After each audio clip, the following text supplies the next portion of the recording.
very warm welcome to Pertamina Mandalika in the gorgeous paradise island of Lombok in Indonesia. You just see some of the spectacular scenery surrounding here. And to murder a song lyric, they paved paradise and they built this magnificent motorsport venue here just close to the shores of the Indian Ocean. It's a bright, little bit of a cloudy day today. It's early morning here. If you're not in the area, it's 7:40 in the morning here. Daniel is down in pit lane for now, and we are getting underway with the AP250 class. One thing about the AP250 class that we've been getting used to over the last few years is that no other class has got such a fast flowing feed of fresh Asian talent.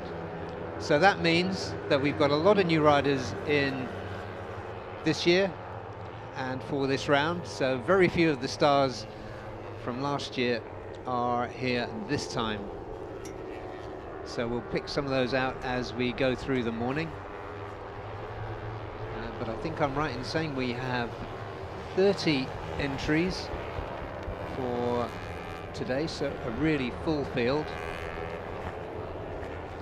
Yeah, exactly 30 entries, including some very distinguished replacement riders. And we have a nicely poised championship as well, with some new stars going head to head. We're looking at some really strong newcomers. Kritipat Kankum for Yamaha Thailand racing team. He's been setting Thailand fans buzzing with his performance and his potential. And from Indonesia, home rider here at Mandalika, Murabul Vitoni has also been setting people alight with his potential as a rookie, having stepped up as a front runner from the Underbone 150 class last season, where he really started to put some good results together. And what Murabul has shown is that he really belongs on a tanked motorcycle. So we haven't even got to the Astra Hondas yet.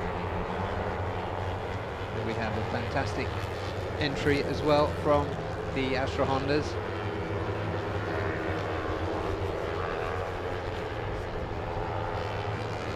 So looking at championship positions, just quite nicely poised.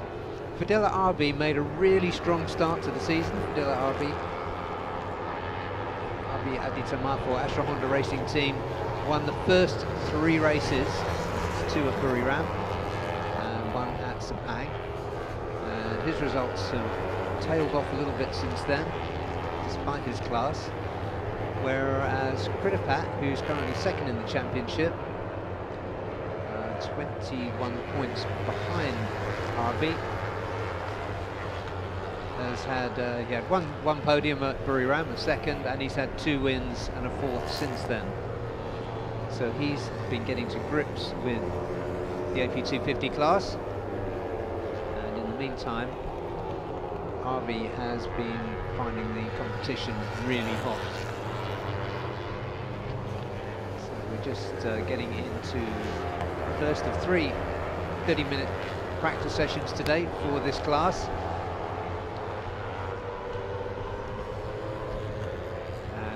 Most of the bikes that you can see in red and white are Hondas, but the first 2 going through on your screen there, 44, Rich Takahira, and followed by his teammate and indeed team owner Shunchen Zhang for the Chinese Antares team.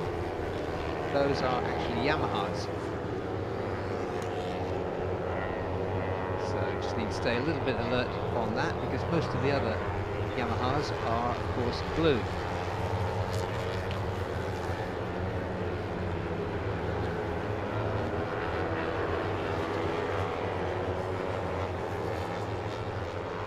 18 going through on your screen there was Nguyen Hu Tri.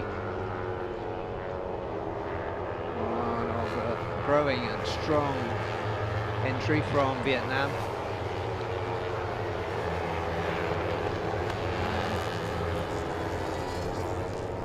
On the screen there's number 32, that's the SDG Hark Pro AP 250 entry.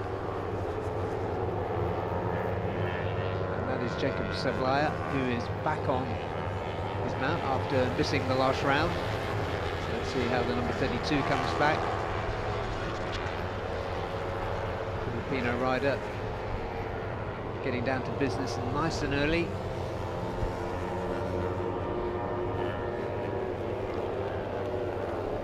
It's a really challenging track here, not much in the way of gradient changes as you'd expect for something that's basically just a few meters back from the beach. 17 turns. Being next to the beach means that we get a lot of sand and fine dust blown onto the circuit, which is challenging for the riders.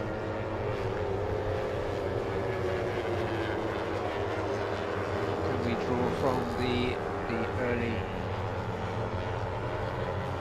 times that we're looking at here? Well, we're probably looking for, as the day wears on, 1:47s from this class. The quickest lap we've seen so far, 8 minutes into the session, is from one of their replacement riders, Fadil Masyavi, for Yamaha Racing Indonesia. Daniel Bogus has just rejoined me in the commentary box, so good morning, Daniel.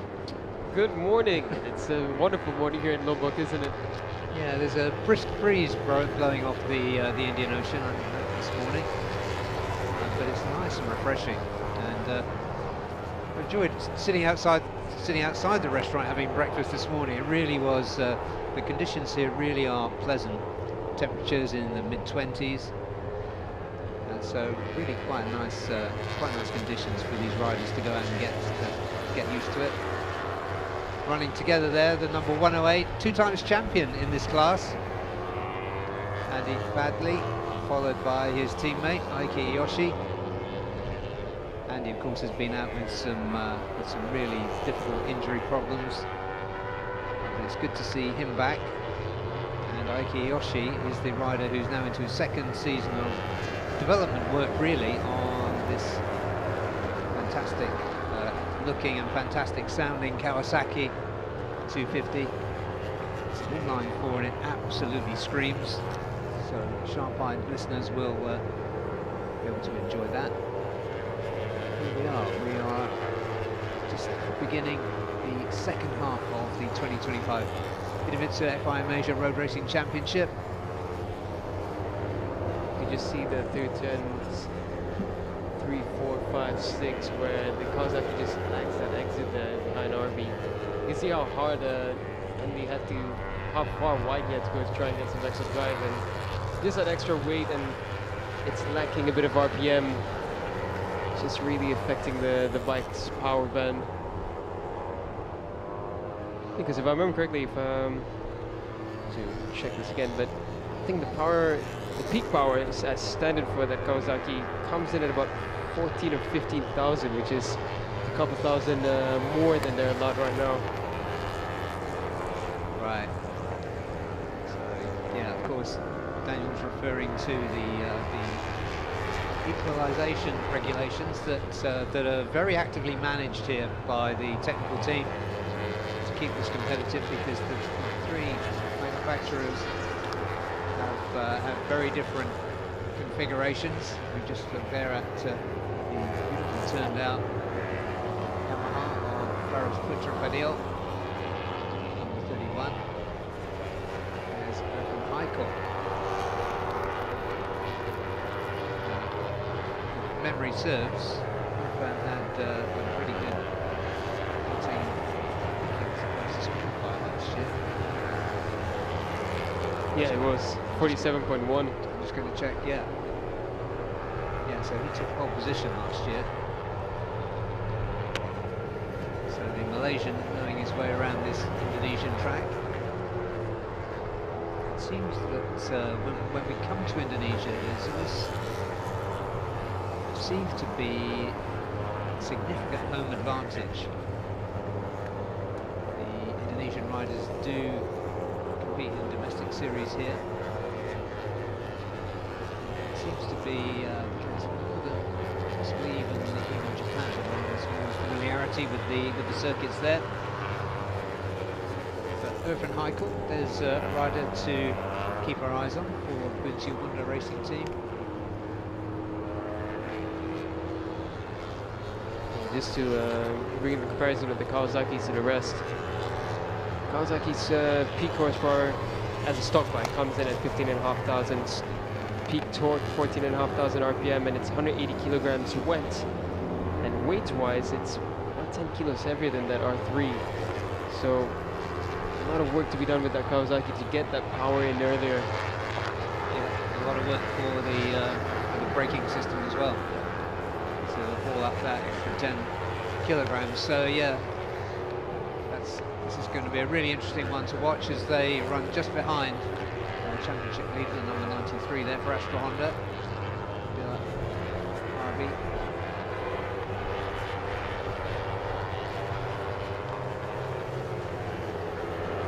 Andy Padley, has to be said, is probably not yet fully fit, looking at his performances so far. He's been better already this morning than he did in round 3 and 2. So it's good signs for Andy. Especially at a track where we expect them to struggle a bit more. Actually, yeah, come to think of it, because it's rolling so much, it might be beneficial for the Kawasaki. At least they can keep it in wherever the peak power would be. Yeah, nice shot there of those beautifully prepared Kawasaki's. Kiyoshi goes through to the lead. Ironically, they were better were more competitive in the first season than in the second.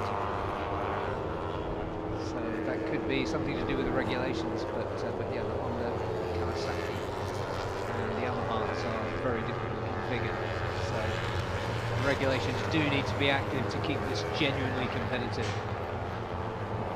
Yeah, one of the biggest changes for the AP250 was the change of the exhaust systems, so no more titanium systems allowed, which just causes a bit more weight, and those exhaust systems just give it a little bit of extra power. Could be where Kawasaki's had the struggles, but it looks like now that we come into round 4, they're starting to get the groove of things. There's Aiki into third. It must have been an upgrade that they found since Motegi, because this is much better from them. Yeah. Robo Bertoni. No surprise there for the class rookie. He's currently second the quickest. And Adicha, who's the first rider into the 148. 148.493 for him. Oh, someone's bike's caught on fire. That is one of the Vietnamese riders. Yeah. And going into Nanpu. Oh, what a shame. I don't know how you want to start the first session of the weekend. Hopefully Nanpu's okay, he's walked away from this. Yeah, looks like he's just dusting himself off, and leathers are a bit tattered at this early stage over the weekend, but he's okay. A new set of leathers, looking at the regretful body language there of, yeah, they're ruined. So we've reached Takahira. They're chasing Calvin Kintel, the Indian rider. Takahira waiting for him to put himself on the podium for Antares. It's been close so many times, you would have thought it would have happened already. Just confirmation Nanpu's bike being pushed away. Yeah, far is out. There's a bit of work there for the team to crack on with when that gets back to the pits. So some of the parts now. likes of the Indonesian Yamahas because, as I mentioned earlier, the Antaro's Yamahas are deceptively coloured.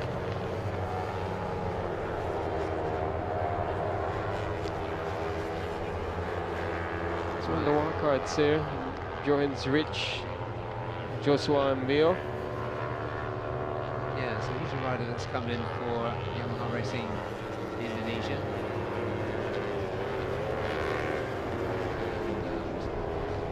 I'll stretch my memory a bit now, but I think he might have been in the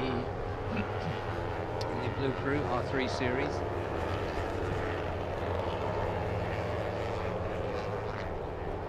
Fadil Masyavi, looking forward to seeing what he can do, because if Yamaha Racing Indonesia brings in a rider, they're usually really quick.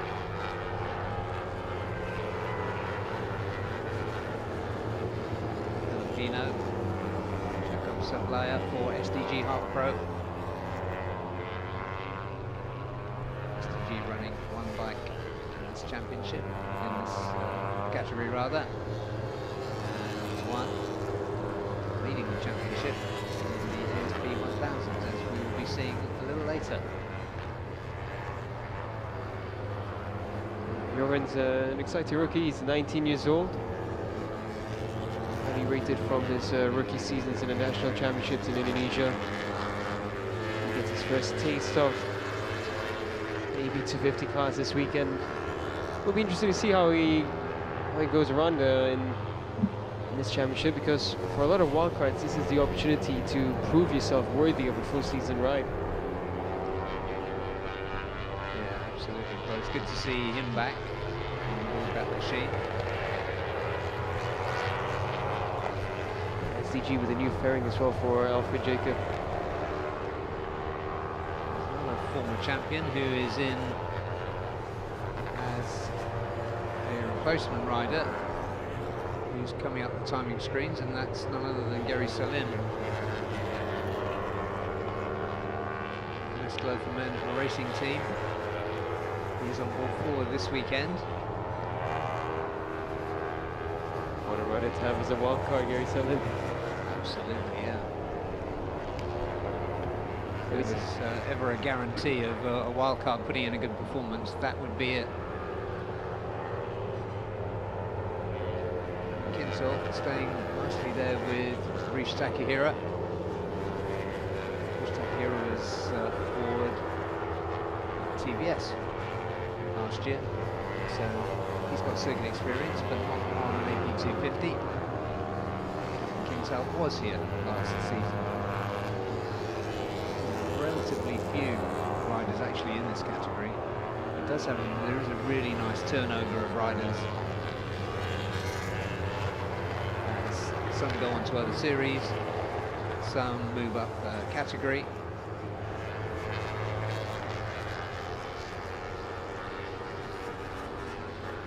I think they're just riding there with lead 1-1.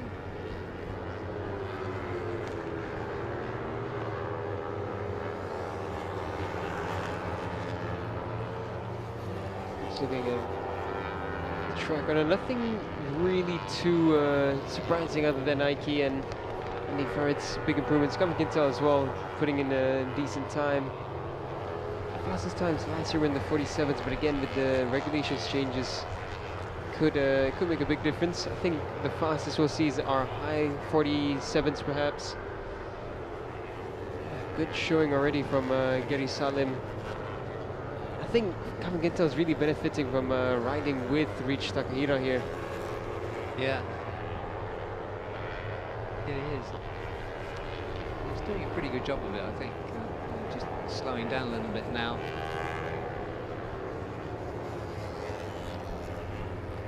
But yeah, for a couple of laps there, he was doing well to stay on the pace with Rich Takahira. So hopefully a good weekend coming up for the young Indian. Two riders so far into the 148s. Aliantia is on top, running for Maestro NWNSCK, doing a really good job. enjoyed having him back in this championship this year, Daniel. Always seems to be something going on when Fernand Adicha's in a race. He's a great rider to have, and I think this could be a really big weekend for Fernand Adicha. He's been racing here in the national championship at this track just a couple of weeks ago, actually, and performing well. So he has familiarity with the bike, familiarity with the track, and as of right now, he's poised himself very, very well in the first session itself. There he is, the number 16 with the pink helmet. What a nice, easy one to spot that is. Going Treat, number 18.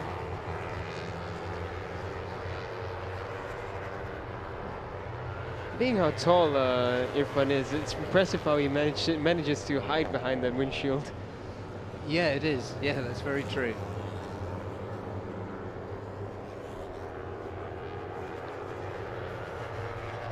Tree just ahead of him. Honda Racing Vietnam. Count the Vietnamese entries. We've got 3. Yeah, 3 Vietnamese riders. Tri Don Phu and Chao Vietnam, who we haven't seen yet, but he's one of the few leading riders who was here last year, 2024, and indeed in 2023. Currently 5th quickest, 49.2. So far it's Fernand Adicha and RB Aditama in the 148s. Suddenly there's only 6.5 minutes left. Time has flown.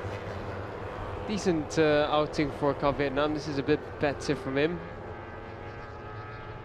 We expected this to be a big season for Cal Vietnam, but he hasn't been able to deliver what we expected from him after last season's performances. Yeah.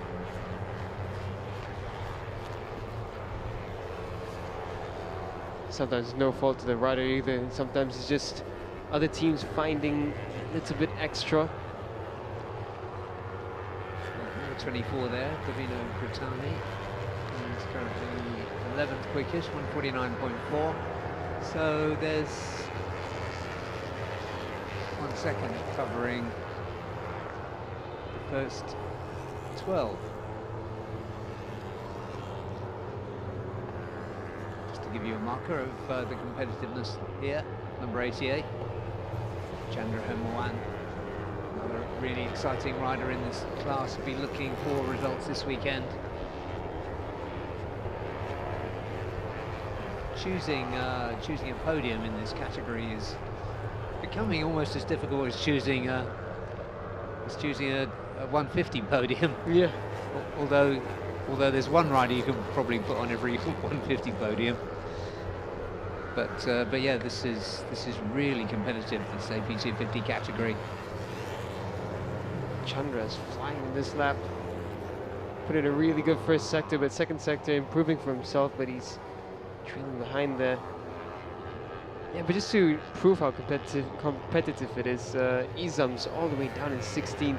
Although I do know that they're testing something new on Izam's bike, so that could be a bit of a factor, but yeah, everything is just getting mixed up now. It's a good mix of talented young riders and experienced riders that we have in this field.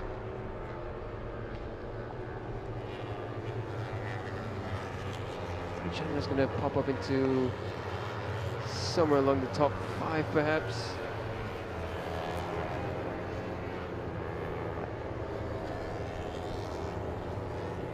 Chandra's come back into pit lane, so that could have been a really good lap for Chandra Hermawan, but he's gone back into pit lane now.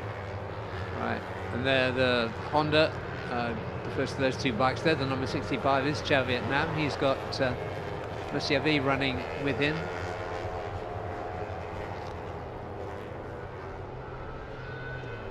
Musiavi in for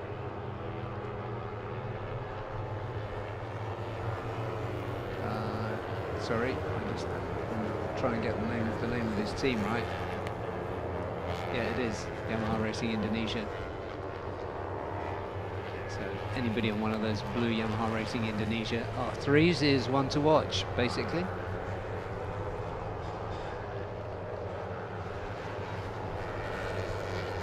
So Aldiazak Salismaya has gone up into third, so a lot of improvements being made towards the end of practice. So right now we have the top 15 covered in just under a second.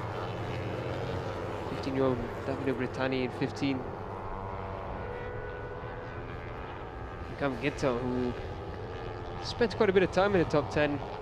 Suddenly his time doesn't look so special. He's down into 14th, but only 0.8 off. Yeah, so we can anticipate a big leading group this time. And so it's going to be the riders with the best racecraft that are going to come through. And apart from a few opening comments I made, Pritipat Cancun we haven't spoken about, but he's fourth quickest, so he's in a good position.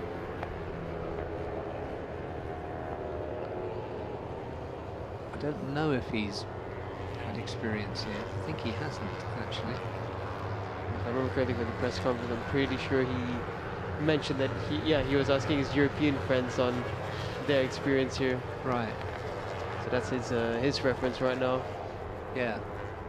So another good test for the young Thai. See how quickly he learns a track where it is important to be accurate. You need to go from point to point as quickly and as accurately as you possibly can to stitch a good lap together. To his credit, he has an RPM cut and he's found himself into fourth on a track that he has never ridden on, so that's actually really, really impressive. Yeah.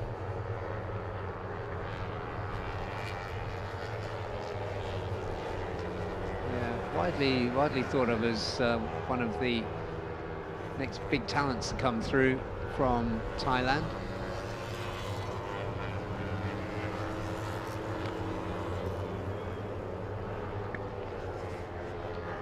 Skritapat, and for this round he'll have an RPM limit of 12,300 RPM. Initially the base limit was 12,500. That's part of the balance of performance.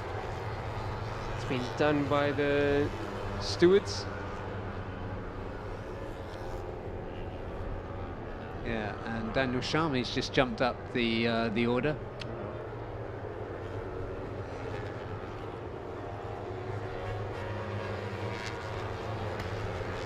So, Puma Racing making a mark in AP250s. We're very used to seeing them in Underbones, of course.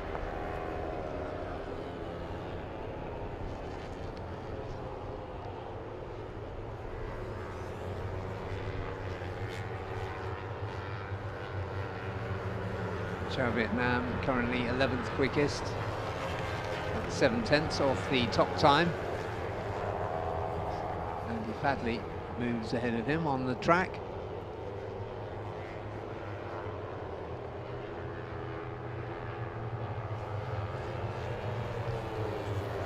Chao Vietnam's due a boost of his results. The checkered flag is waving.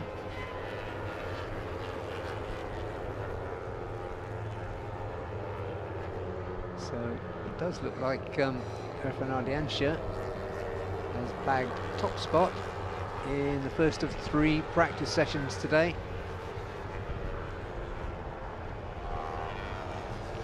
Daniel Sharmi, number 57, going through there. 37 is Aiki Yoshi.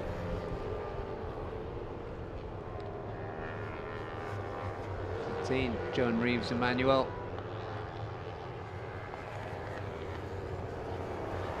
I mentioned it was breezy here. You can just about see it there on the flags. A few improvements there.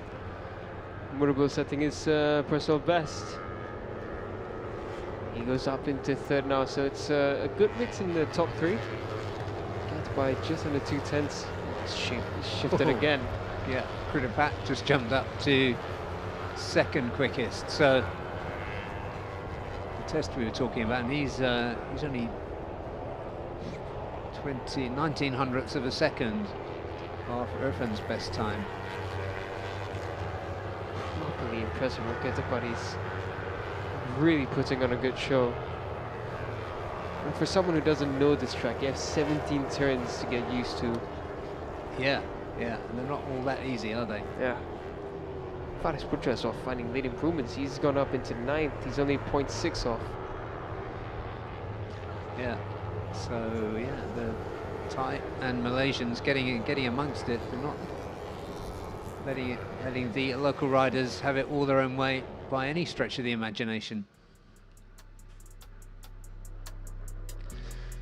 So there are the results for the first practice session of the day for the AP250s and indeed for any class. So it's Irfan Ardiansyah who gets us underway. 148.493 for the Indonesian Maestro NWNSCK. Kritipat Cancun, Yamaha Thailand Racing Team. What an introduction for him. Fadila RB Aditama for Astra Honda. He is third. Murabul Vitoni fourth. Another great showing from him. Aldiaz Axel Ismail for Yamaha BAF Yamalu. Gary Salim, welcome back. He's on the MS Glow for Men Racing Team Honda. Daniel Sharmi, who came through well in the later stages for Uma Racing. He was 7th quickest, and Galang Hendra Pratamar 8th. Faris Putra Fadil improving all the time on the Cardinals Factory Yamaha Zynerges Racing Team. 149.135. Then it was Rish Takahira, the number 44 for TY Antares. Aiki Yoshi for Motor Kawasaki Sniper Manual Tech was 11th. Izam Ikmal for Victor Racing Team, 12th quickest. Chao Vietnam 13th, 14th. Andy Mohammed Fadli and Chandra Hermoan 15th. 16th, Kamin Quintal. Davina Brittani for Astra Honda Racing Team 17th. 149.4 for him, so it's still really competitive. And Nguyen Hoon Tri just a touch slower in 18th. 19th, Fadil Al-Ghassani Priyadi for Yamaha Racing Indonesia. Shun Jang for TY Antares, 150 for him. Fadil Musyavi, number 571, Yamaha Racing Indonesia. And Team One for All, the Chinese rider was 22nd. 23rd, Joshua Mbeo for Yamaha AMS Carglass. Irfan Haikal, who set pole position in 2024. He is 24th in free practice 1. Then it was Alfred Jacob Seblayer for STG Hawk Pro. Jazil Jarami for Team ACR, Singaporean 26th. 27th, John Rees Emmanuel for Idemitsu Honda Racing India. And Guan Tonambu, streamer Yuzi Asia Team, and Liu Guang Yuan for Team One for All, 29th. There's one more, Yongnan Ze, he did a 154.857, but he caught fire very early in that session. Was it him? No, it wasn't. Tonampu, I believe it was. Yeah, it was Tonampu, yeah. Okay. Yongnan Ze for Victor Racing Team. There you go, there's the famous hill here at Mandalika. Next up, we've got the Supersport 600s, so we're going to take a short break. So stay with us and we'll be back here at Mandalika in just a few minutes from now. We'll see you then.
This is round 4 of 6 of the 2025 Idemitsu FIM Asia Road Racing Championship. And we are on track here at Mandalika in Lombok, Indonesia, for the second session of the day and the first free practice session for the Supersport 600 Championship. And lots of interesting stuff going on in this category as well. We've got just 7 points, I do believe, separating Adicha Fousie from Adicha Fousie. So that's Indonesian versus Thai. And we have a resurgent Daniel Kazmayuddin coming through after a DNF in the first race of the season, which set him back slightly in the championship. So the championship looks like this: 108 points for Adicha, 101 for Adicha Fousie, and then a drop down to 79 for Daniel, and Wayu Nugroho, who is also getting better and better, is on 75.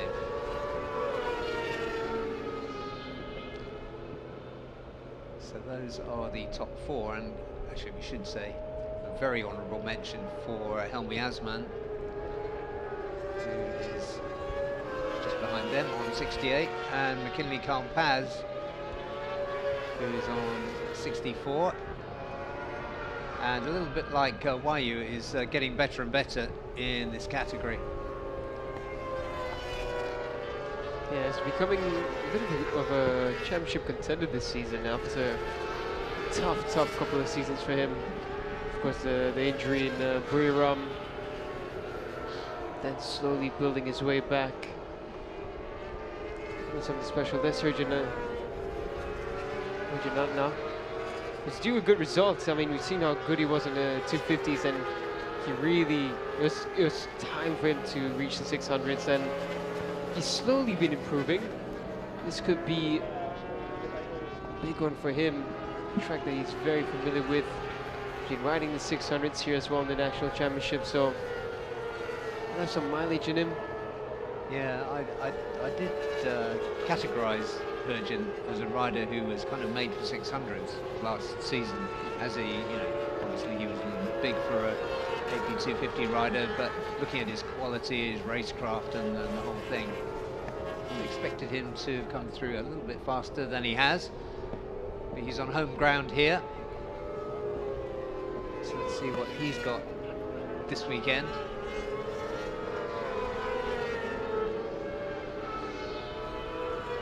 There is Helmi Asman, the number 32. He goes well here. Just refreshing my memory, he was second in race 1 last time out. The Malaysian start. There he is with that high-vis number 32 on the front sides of his machine.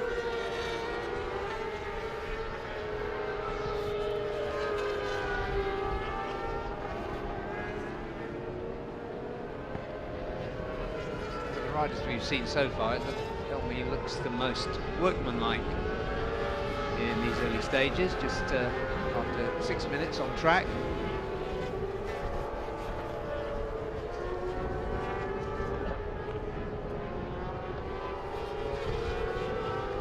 He's a good rider to watch.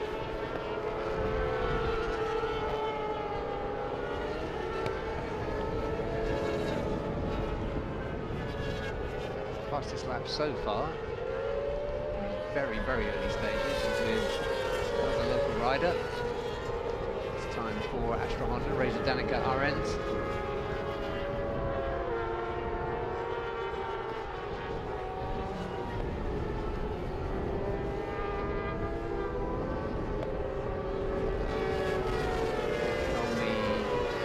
Could be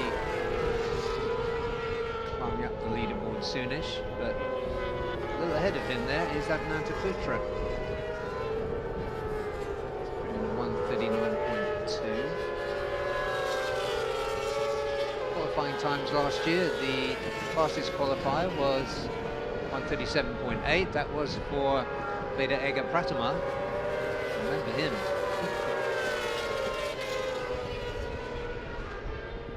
Veda's been busy with international racing. When we came here, he was really on fire, and a special talent, Veda. Yeah, very much so.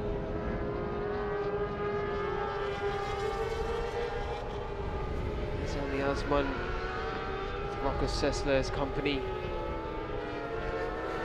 Virgin, this is impressive now from Virgin Atna. He's been setting a few good laps already in this session. This could be the turning point for Virgin Atna in his Supersport career.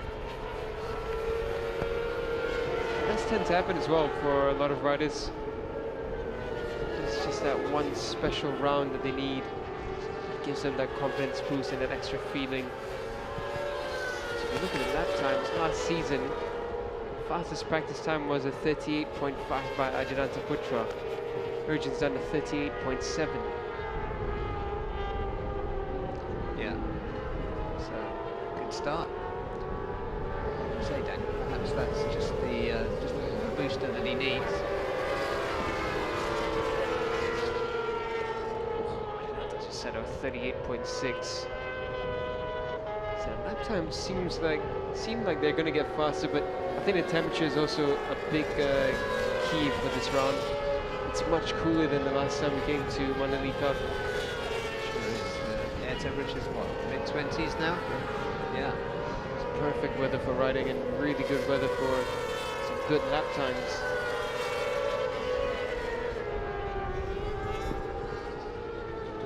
Yeah, we have an Astra Honda lockout in the top 3 as of right now.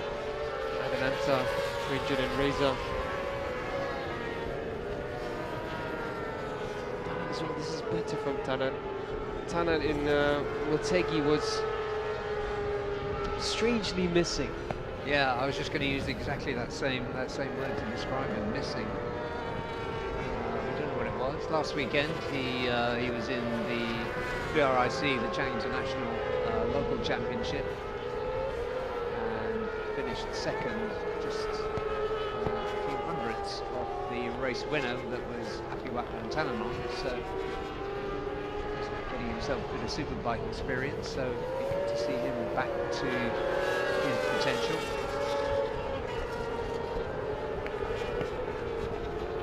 His teammate Kitsada too.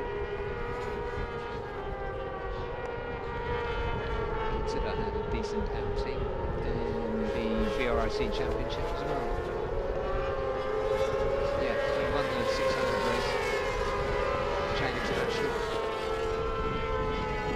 So keeping busy. Sharifud and Asman there, the number 63 on your screen. He was in 250s this time last year. He's got Kinley Carl Paz on the Yamaha.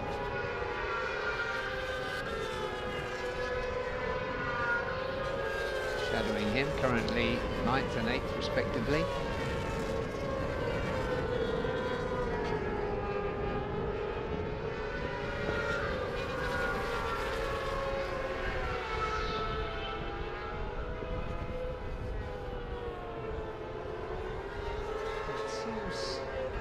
The only ones really getting the hang of things, or at least into fast lap times, are Adenanta and Herjan. The rest trailing a bit behind for now. Dimas, a good long card to have. We saw him last season as well for MS Glow for Men. And here he is again. MS Glow for Men seemed to be really sort of a satellite to Astra Honda. They share the riders and in the local championship, Dimas is riding for them, so is Herjan.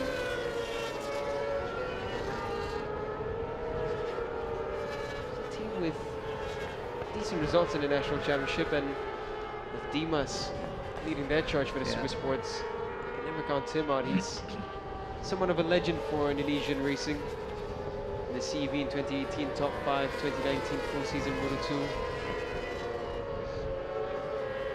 Yeah, well, let's see what he's got this time around. Where we just take a look there at the Filipino, Kinley Carl Paz, one of the up-and-coming men in this category.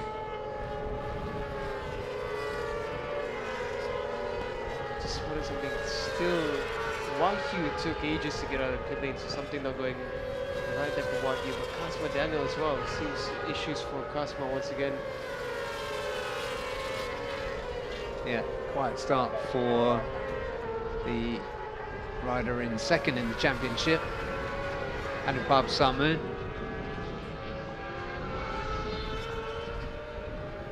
Anubhav, I don't know about his experience here. I think he might have had a season in World Superbikes here. I think he might have done Supersport, World Supersport here. Yeah. Check But that again. not sure. Anyway, let's see how he does. He's currently 8th, 2.4 seconds off the best time, which now is held by Herjan Radaus. He's just knocked his teammate and championship leader Adinanta Putra off the top slot. Just saw there Rocco Sessler having a bit of a crack.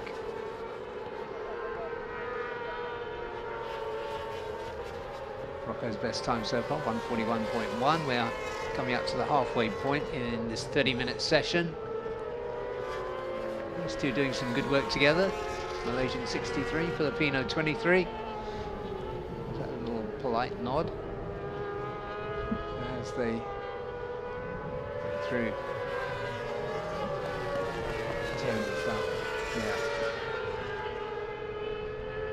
Yeah, I just checked. Anupap has a race in the World Supersports here in 2023. He will have some mileage from Mandalika.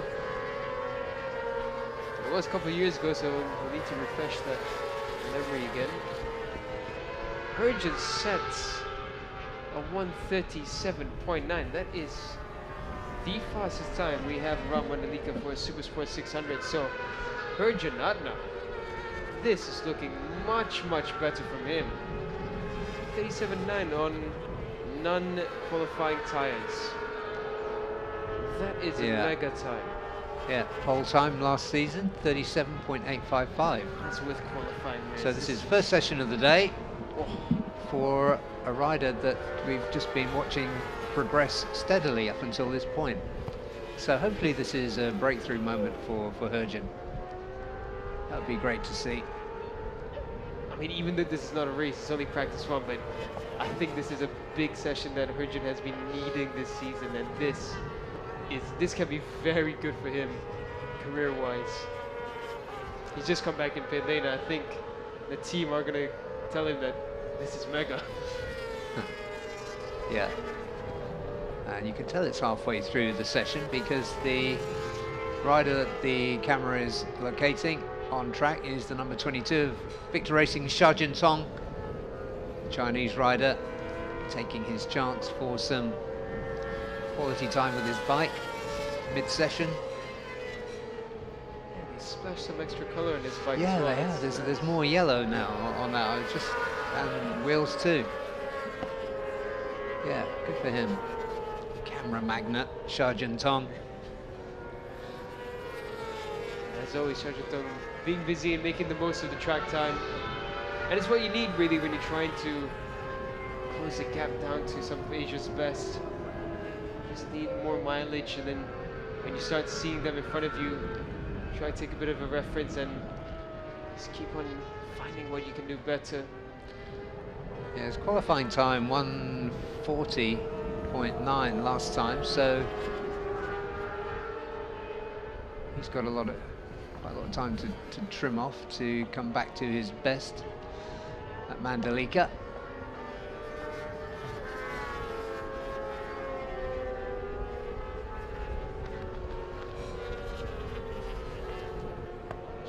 We expected a bigger step from him this season, but it hasn't happened yet. Towards the end of last season, he really was closing in the gap towards point scoring positions in the top 13, but it hasn't come together for him this season.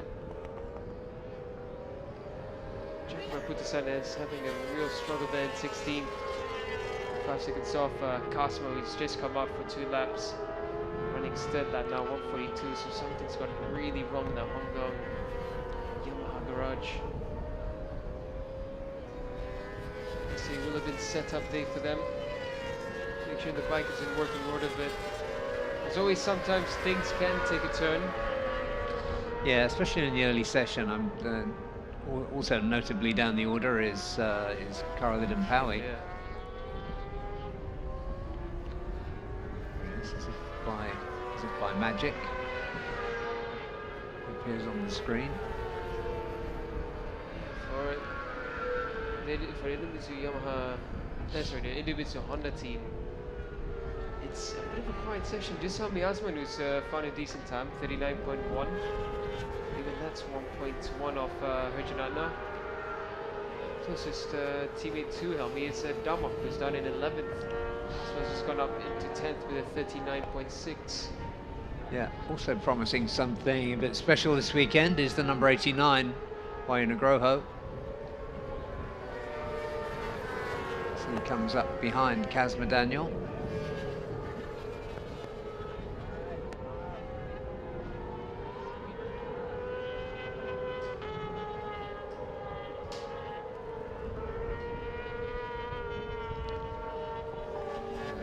As though Wayu's got a little bit more pace than the Malaysian star.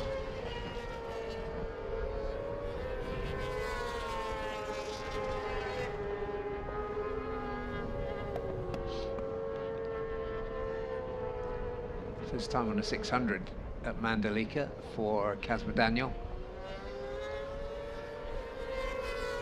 He has been finding his form after that early DNF, unfortunate DNF in Buriram in the very first race of the season. But another good weekend as we get into the second half of the season could see him put himself in contention.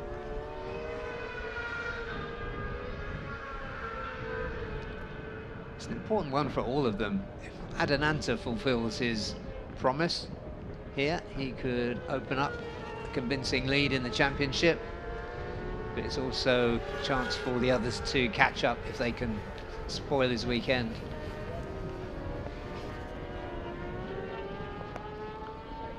But I'm very intrigued, Daniel, by Herjan and his early performance. That's impressive, 37.9.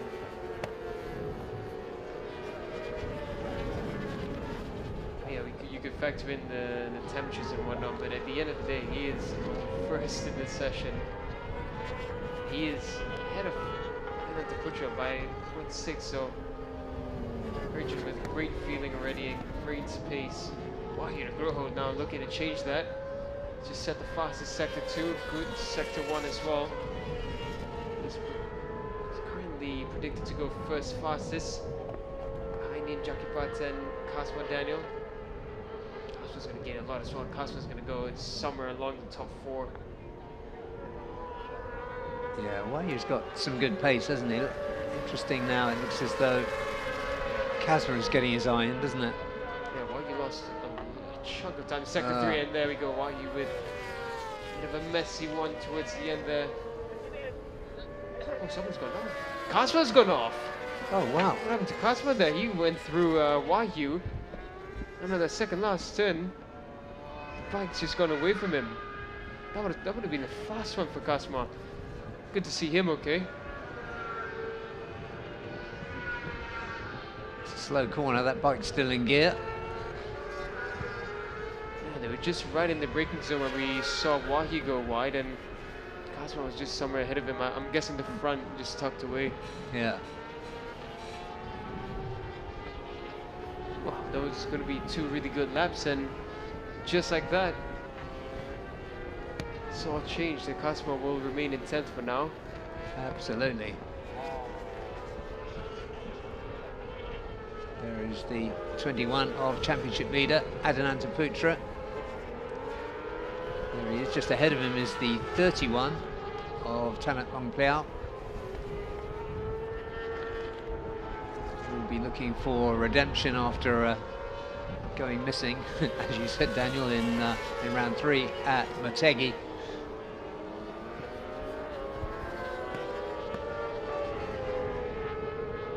We know the Adenanta style. He uses every session up to race 1 for making sure he's got the bike absolutely set up, getting his pace right, and the lap times seem to follow from that effort rather than from just a one-lap dash.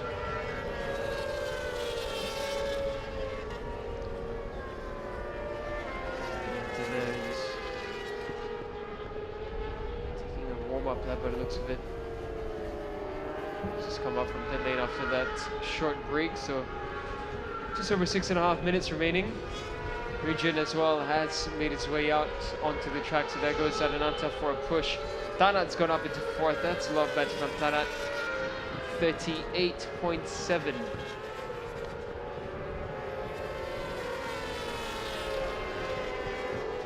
I just saw something blip there on the screen.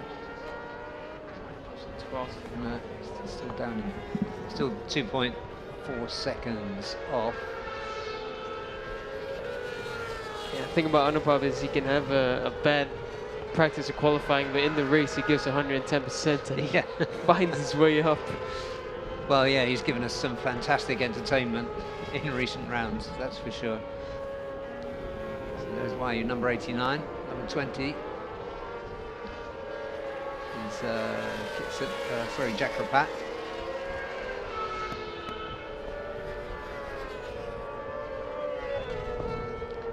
Very different lines there, so Jack Rapat trying to learn, I think, by following the Indonesian.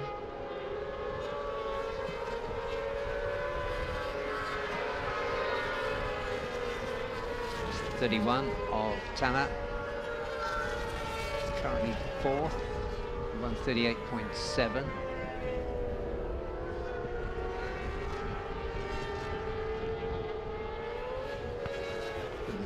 But the time at the top held by Hergen would have put him in the middle of the front row last year.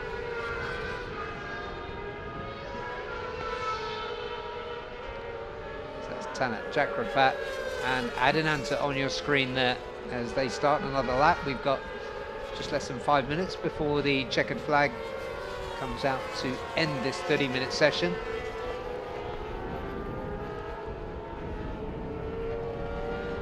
I'm still amazed by Hergen's time. I mean, 37.9s with race ties, not qualifying ties.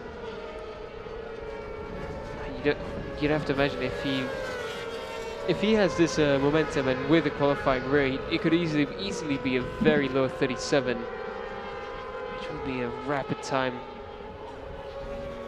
As of right now, Tanat's to 3rd, Wahyu into 2nd. So low 38s coming in. Mid 35 for Tanat, 38.3 for Wahyu. Hergen needs to find a little bit extra. Yeah. Another interesting thing just on the right of the screen is how many riders have had their lap times deleted for running wide.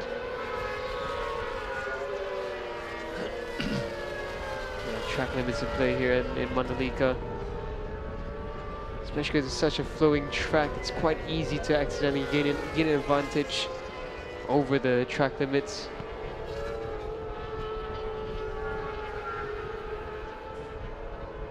You can see plenty of rubber there on the track around turns. I wonder if that would be seen as a negative for bikes to come when there's more rubber on the track, but maybe that is what's helping this run.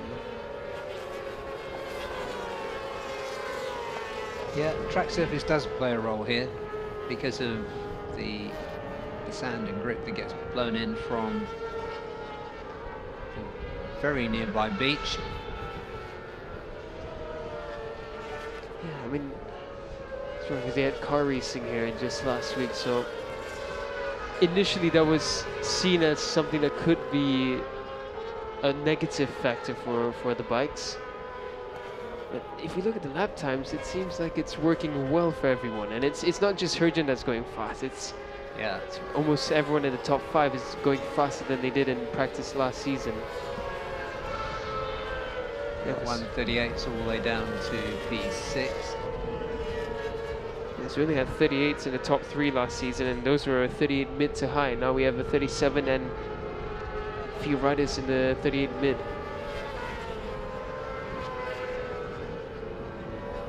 That's, I don't know why you're impressing me in this one. This is really good for them. Kyle as well, up at 6. So it looks like drama for Trafford and Asman and Kip. They're still down in 12th and 13th.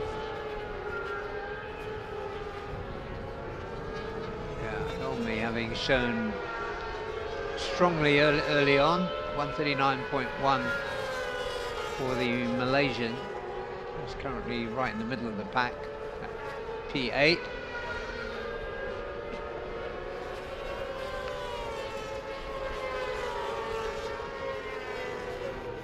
Yeah, Rocco Sesta, another one finding his way around Mandalika. Fastest so far is a 41.1, so there's quite a bit more to find. Yeah, last time out he was on TVS Apache, so rather a different motorcycle. 310cc single cylinder.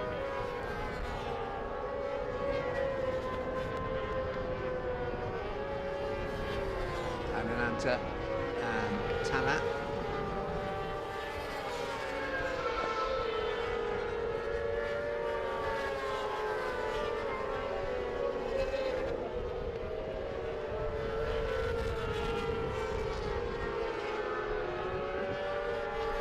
So some under 30 seconds left in practice 1.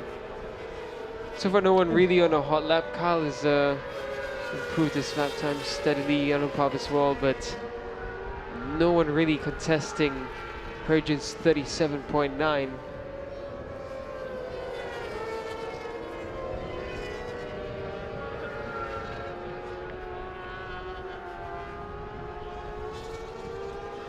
Yeah, good pace from Hergen too. Low 138s. That session comes to a close. Tanat pushing quite hard at the end there.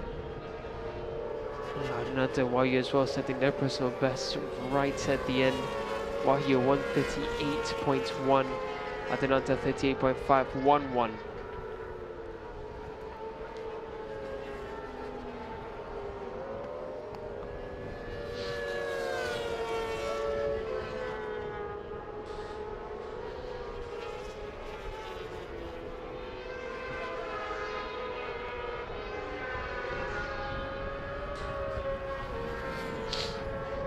Breeze cutting across the palm trees, sorry, the coconut trees in Mandalika. Yeah, there's a lovely bunch of coconuts just at the top of that tree there. So yeah, I wouldn't be taking a break right underneath that tree. Those look ready to fall. So let's just take a look at the results. The wind seems to be picking up. Just looking through from our commentary position, which is elevated just above the start-finish line. And there it is, for the first time we've seen in this season, Hergen Atner tops a session in Supersport 600. It's FP1 for round 4, and it's 137.9 for the young Indonesian. And then another promising ride from Wahyu Nugroho for Yamaha Racing Indonesia. And it's Hergen's teammate and championship leader Adinata Putra, third quickest with a 138.5. Then it was Tanat pushing hard at the end there, fourth quickest. Ferosi Torakatula, good session for him, 38.7. McKinley Carl Paz, he's in P6. Racer Danica are in 7th and 8th. Helmi Asman, 139.125 for the Idemitsu Honda mounted Malaysian. Anupab Samun, 139.3 for him. You can expect him to improve throughout the day as he reacquaints himself with this track. Then Kitsadar Tanajot for Honda Racing Thailand, 139.4. He was 10th quickest. Then Kazma Daniel Kazmayuddin for Honglong Yamaha, also acquainting himself on a 600 with this track. Sharafuddin Azman, Idemitsu Honda Racing Malaysia, was 12th, 139.7 for him. Karaladin Pawi down in 13th for Idemitsu Honda Racing Malaysia 2. Dimas Eki Pratama on the MS Glow for Men Racing Team Honda, 14th. 15th was Rocco Sessler.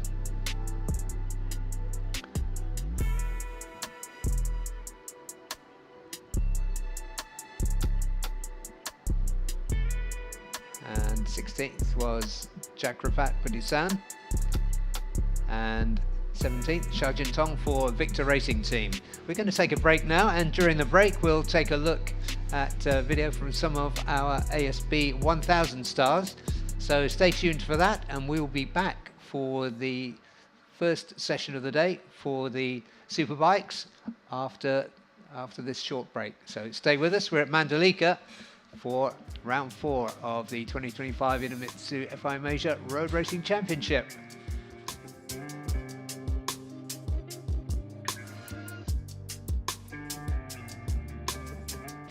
Hi, how's it going, guys? I'm with our riders on the Suzuka 8 Hours Endurance race.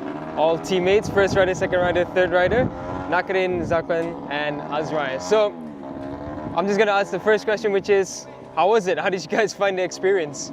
Start with Nakarin. Yeah, really good experience for me. The third year in 8 hours. I am the first rider start. Yep. Yeah, I do T stint and really tired and and enjoy a lot because we always on the bike many laps and try to fighting with top rider like world championship rider, many rider come to join and also make me strong physical in other championship. Yeah, we enjoy a lot. Yeah, of course. For us, it's a good experience, which is I'm almost maybe about since 2015 or 16 I joined. Until now, it's a very long journey, and also it's great to have Asha Rider to join in the 8-hour competition. So for sure in the race is quite hard, especially in the July and August is very hot condition. It's like 35 degrees, wasn't it? Yeah, it's correct. Also we need to 100% the physical and also the mentalities need to concentrate and focus every time we go. Even we have 8 or 9 time stints, 3, 2. But yeah, it's quite interesting that we always change, and the part for me is a good part. I like the part is after finish we can go in the recovery room and bath and massage. That one is so great. That was provided there? Yeah, of course, because we need that because always one stint about 1 hour something. So very long, so we need to recovery very fast. So that's why we need this equipment, also facility. And I feel very great with the team. We make a great job this year.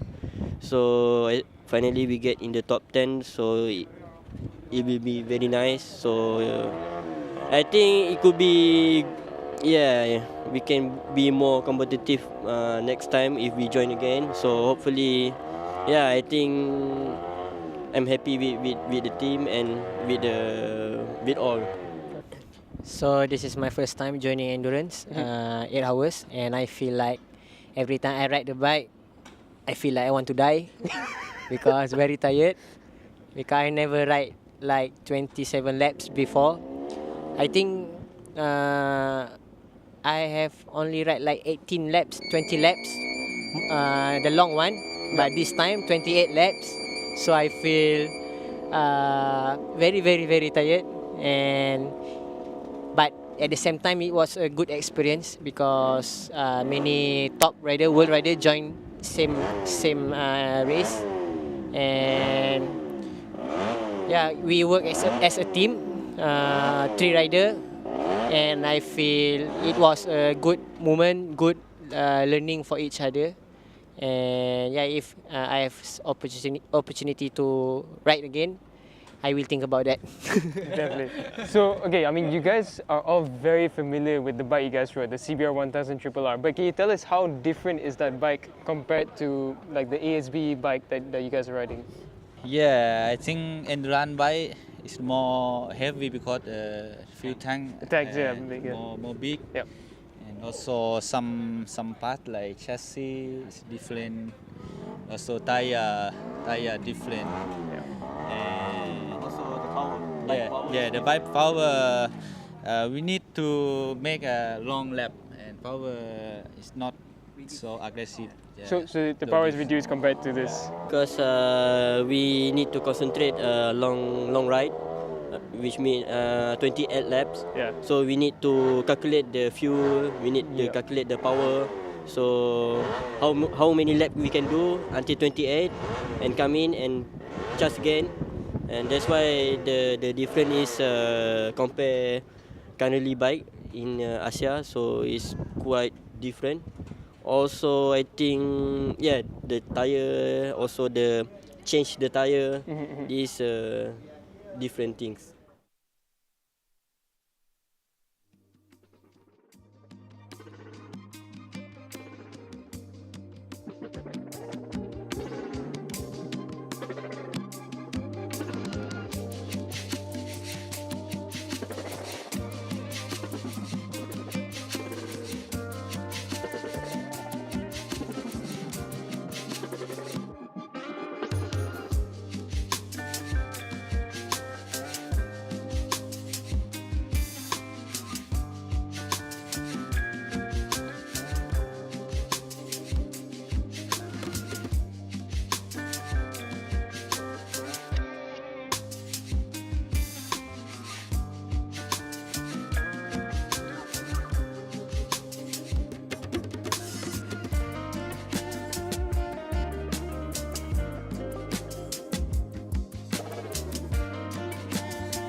Welcome back. You are with us live at Pertamina Mandalika International Circuit in Lombok, Indonesia.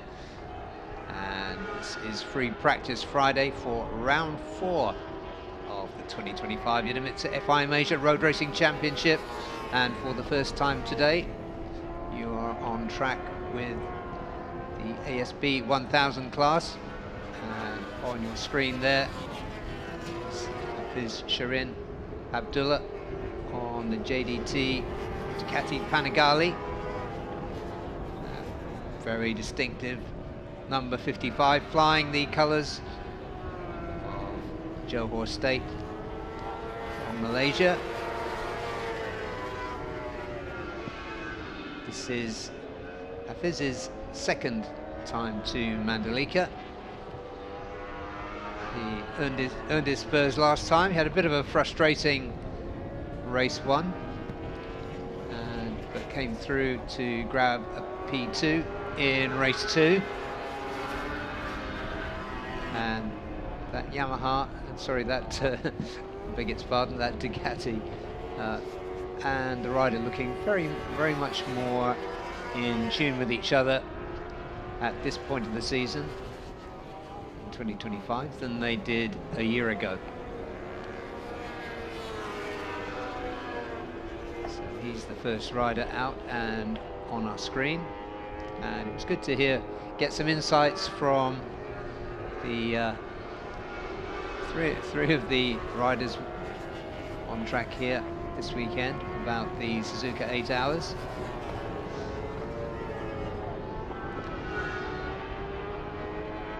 One of those riders, very quick, straight out of the blocks, is Nakarin Atirapuvapat.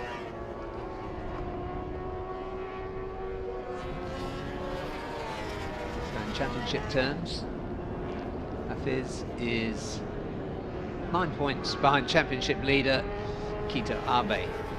So very finely poised here, and just 1 point down from him is Azroy Hakim Anwar, and 3 points back from him is Nakarin, and then Zakwan Zaidi also with a shout on 85 points.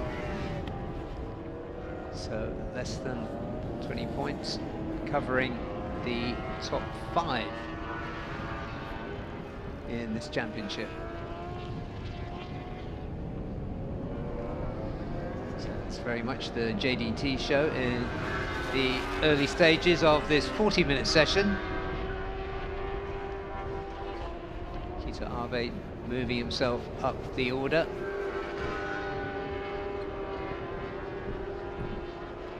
Nakarin's 138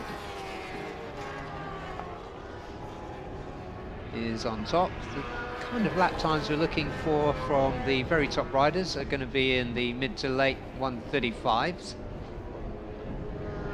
Conditions pretty much perfect now. There is Apiwat Tananon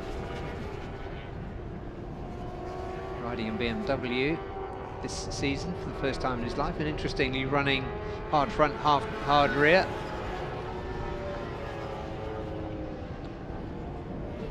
So far we've got Ducatis and BMWs, so very much the European manufacturers on our screens early in the session, and a Honda at the top.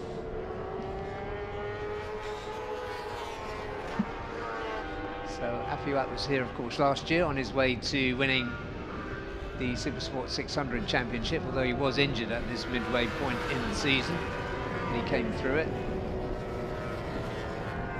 But a very different setup for him with the A1 Energy BMW racing team. We've seen flashes of his potential, but a little bit short on results.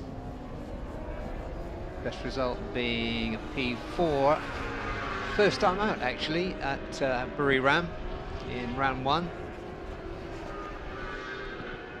Since then he's had 3 DNFs, P6 and a P13. So lots more to come from Apiwat.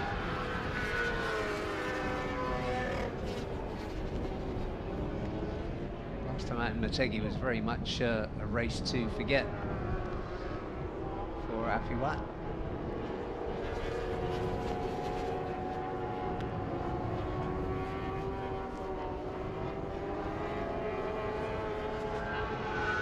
Nakren continuing to move the needle into the 136s now. Shark Amarizaman, Fiwat's teammate, into the 137s.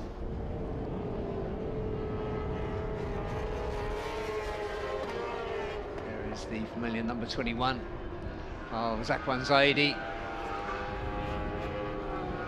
Three riders who we just heard from. He was sharing his Suzuka 8-hour experience with Daniel.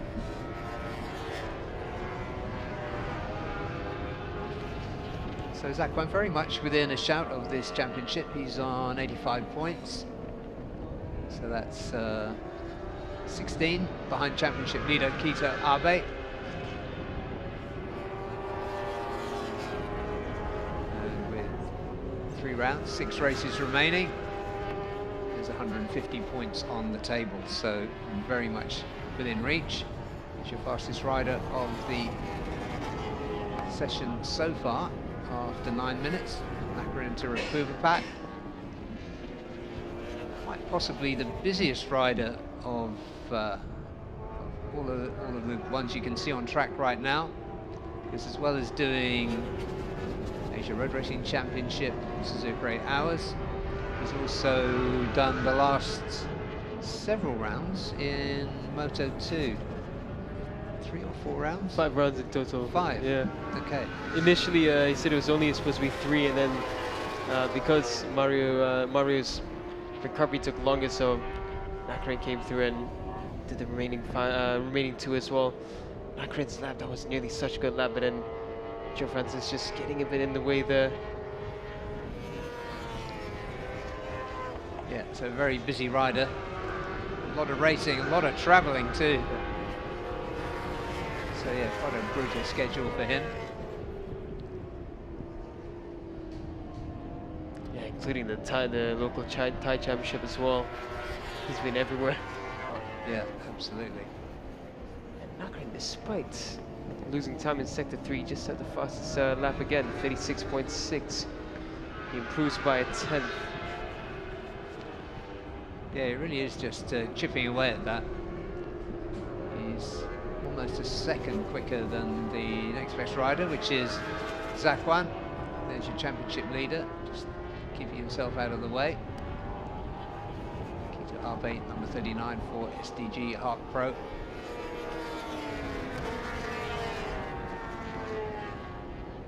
Inevitably, when we come to Mandalika, we think of his predecessor, Riki Noguchi, who sadly succumbed to his injuries after a crash here in 2023, but remains very much in our thoughts and in our hearts. Kito Abe doing a fantastic job this season. Yeah, he's been consistent. When he didn't finish on the podium, he scored big points. That's why he's the championship leader currently. I think there's going to be an in-lap for Kito. Probably just make some adjustments and get some more mileage in.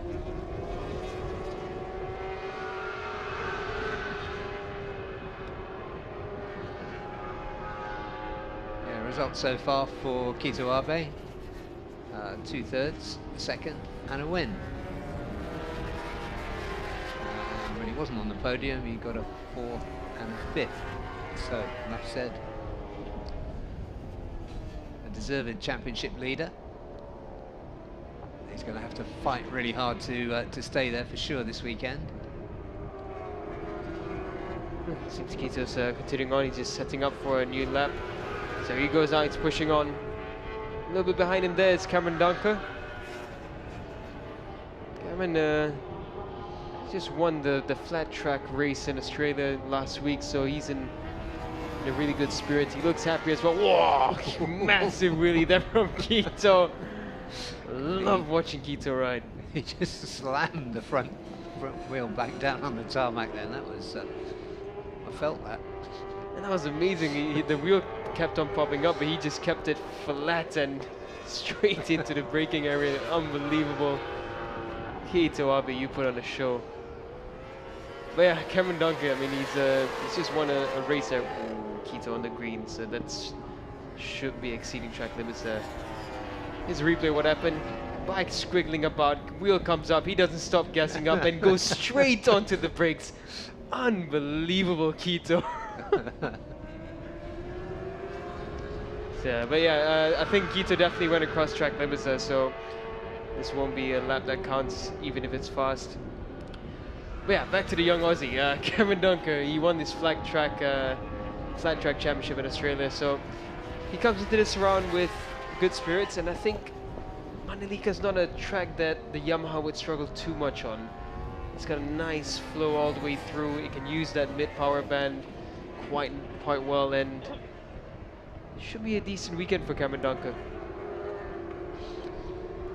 Yeah, I mean, he's amassed 40 points so far this season, finished every race for Moto Go Yamaha racing team.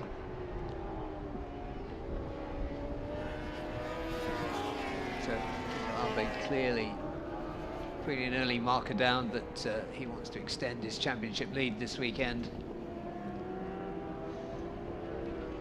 Keto Abe's really to break zone action that we just saw. Still stuck in my head there. I mean, how would anyone else would have thought, no, you don't commit to the braking zone after a big wheelie like that immediately, but gosh, the control that Keto had. Yeah, that's it. I saw it from the left side, but I'm sure on the right, if we'd seen the right side, that his right foot would have been doing some work to bring the front of that bike down. There's Joe Francis, the British rider, on board the Yamaha for Victor Racing Team. Great to have him in the series this year.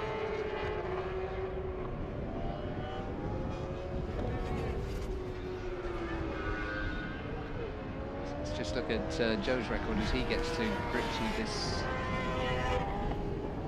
ultra competitive championship. He had a bit of a nightmare first time out in Buriram. He's been picking up points since then, looking for more things. And welcome back, Andy Farid Izdihar. He took a P1 and a P3 in 2024. He's been out with injury. He's missed 2 rounds. He's missed 2 rounds this season.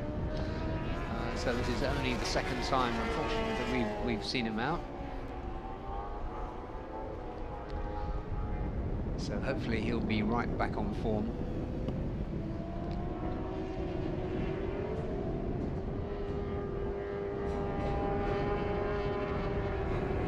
So Macarena Tirapuvapat, he's just slicing the tenths off his lap times. Currently in the pits, but 1:36.379 is his best time. And then it's Azroy on 1:37 dead. Already 1:37.226 as he makes his return to ARA, Asia Road Racing Championship, ASB 1000.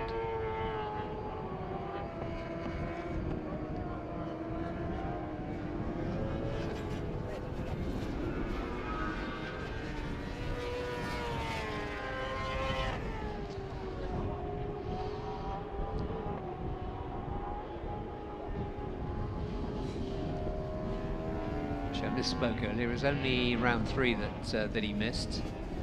But must have missed him a lot because it seems like he's been away for longer. Yeah, looks like it. Yeah. I think the Honda Asia Dream riders since the split, just trying to get everything together. Azroid, the most impressive aside from them.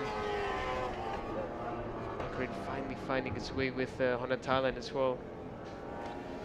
Yeah, that's a very good point, because for 2 seasons we saw the Honda Asia Dream Racing outfit running Zahra Zaidi from Malaysia, Andy Farid Izdihar from Indonesia, and Macarena Tirapuvapat from Thailand. And there was some great work done in that team, and then, as planned, they split into their national components. Which means that Zakwan is running for Idemitsu Honda Racing Malaysia, number 21. Currently on 137.5.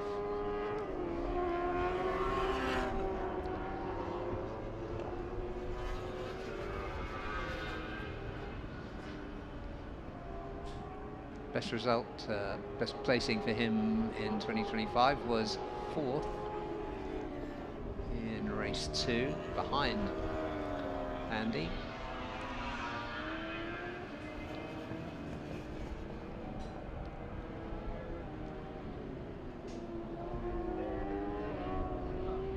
So let's see what Zakwan's got in store for us.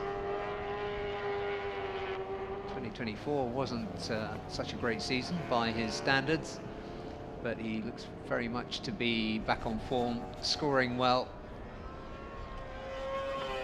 which is why he's got himself into championship contention, well and truly in championship contention, as we begin the second half of the 2025 season.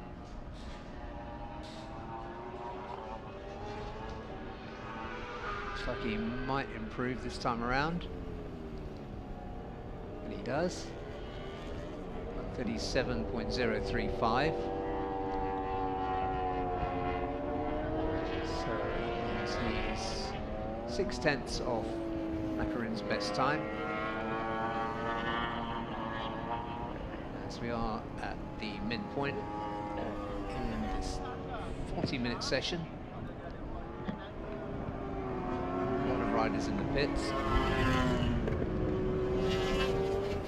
Thankfully, Zakwan out doing some flying laps, so Zakwan looking very much in the groove at the moment.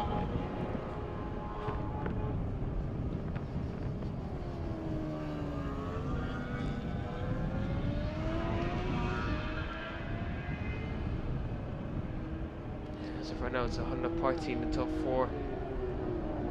Shot the fastest non-Honda. P5 for the 1 Energy BMW. Glenn Eppes, who made his first podium in this championship last season here. He's found himself in 8th, he's 1.3 off. He's on the pace for this weekend, and he'll have a lot of good memories here. Yeah, he will indeed, yeah. It was fantastic to see him climb the podium for the first time. He was doing low 36s here.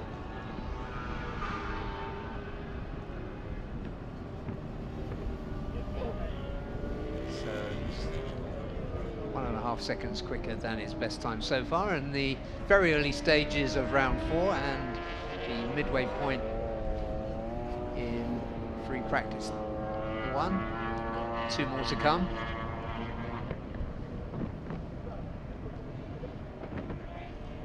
Back with Hafiz.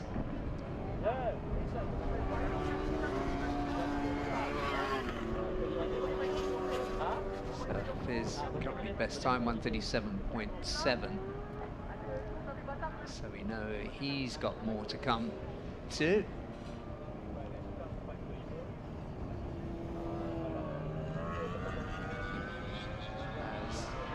Hafiz and the team looking very much more together. Got more data now. There he goes with the pit lane, busy pit lane in the background. Only a couple of riders out on track currently.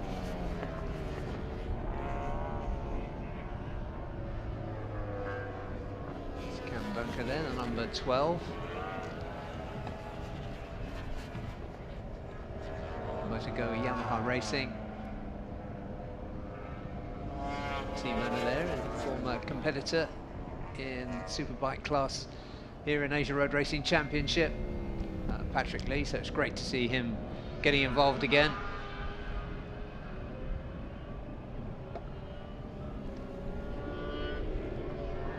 And as you said, Daniel, coming off the back of a flat track win this weekend.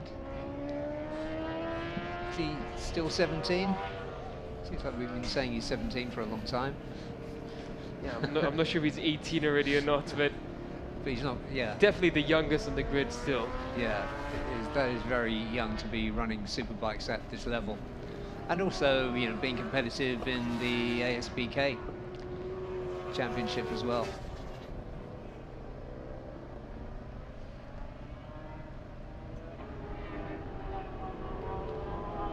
There's Cam Dunker. SF is sure in.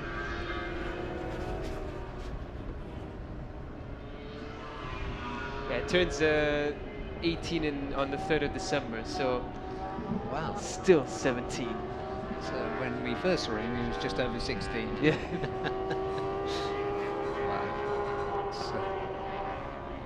It's quite a flying start to his career, isn't it? Sure is. Huff is there. Sets his personal best at 136.5. But there's been some tyre experimentation as well. See what he's running now. He's on medium. Yeah, medium. Yeah. Now, one thing he did mention in the press conference yesterday was that they don't want to take a gamble in the race anymore. So they'll have to find a solid decision already on the tires, at least by practice 2, so that practice 3 they can just work on the race setup. This is interesting. Azad Shah, hard. We've never seen that combo. Yeah. Happy was running hard. We were looking at him earlier in the session, yeah. So A1 Energy BMW going hard. So that brings me back to the question earlier, where in the Supersports we saw some of the fastest lap times. Could it be, again, that because there's some excess rubber still on the tarmac, that the hard tire does give you a bit more feedback now because it can find grip, and maybe just for longevity they're trying to experiment with it? Yeah, it'd be really interesting to get some insight on that.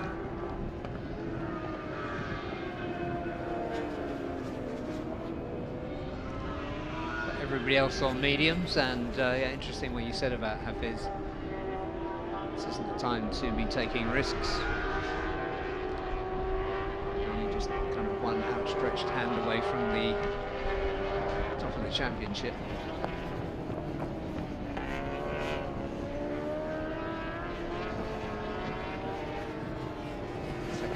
And yeah, good improvements for Hafiz. Just not the best part of half a second off his previous best time. So that's still in the low 137s.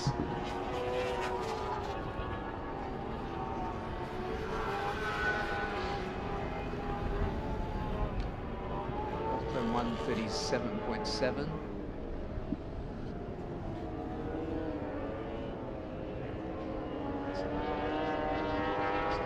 Seeing some changes from those two A1 Energy BMWs later. Is Happy on track? I mean, he did a 140, which is nothing for him. Did 7 laps. That's on it. The double hard tire combination. City heat haze now. The heat is picking up, but relatively still cool temperatures. We're not, well, the weather is, yeah, it's about 26 degrees Celsius, 27 now. So still very good operating temperatures.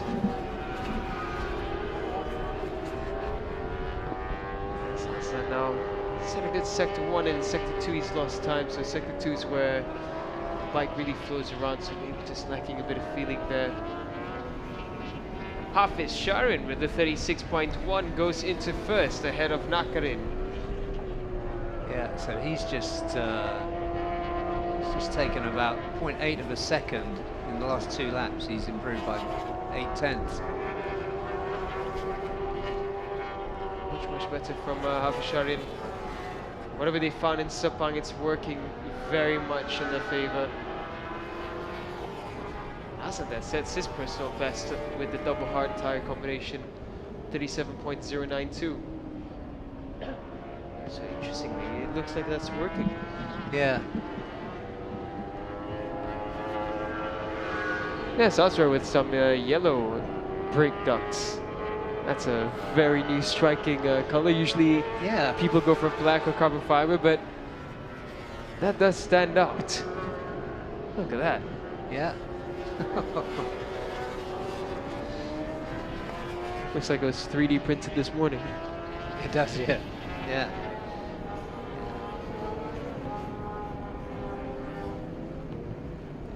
Very notable. Ashbury Cumry, 5th quickest, 1:37 dead, his best time.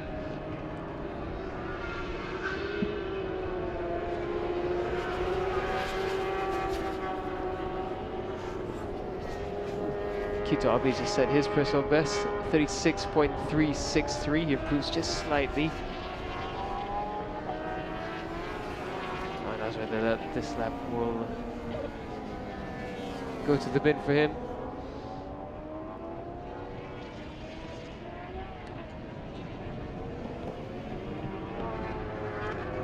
Again, another hard combination. That's for Andy Farid. This is interesting. Or maybe it's Dunlop telling them as well, look, the hards here should work well, so we want everyone to give it a shot. Yeah, And so good far, to get good to get the Dunlop view on all this too. and so far it seems to be working, because for Aslan, he went faster. Azra, up until the moment with Andy, there was going faster. So interesting. Good developments done once again by the boys in yellow. Yeah, very much so.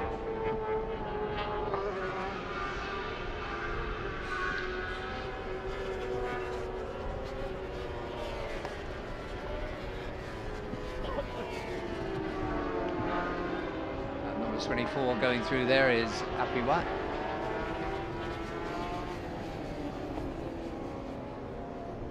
So Joe Francis, he's getting 12 laps in for him, so he's one of the hardest working riders out there. Anyone who's working harder, in fact, has been Kito Abe, the championship leader. Let's stay with Joe with the Moto Go Yamaha. Very nicely turned out machine.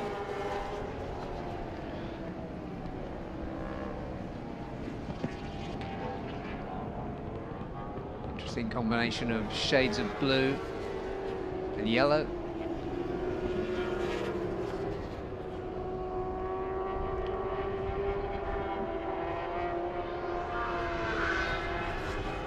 So 139 so far.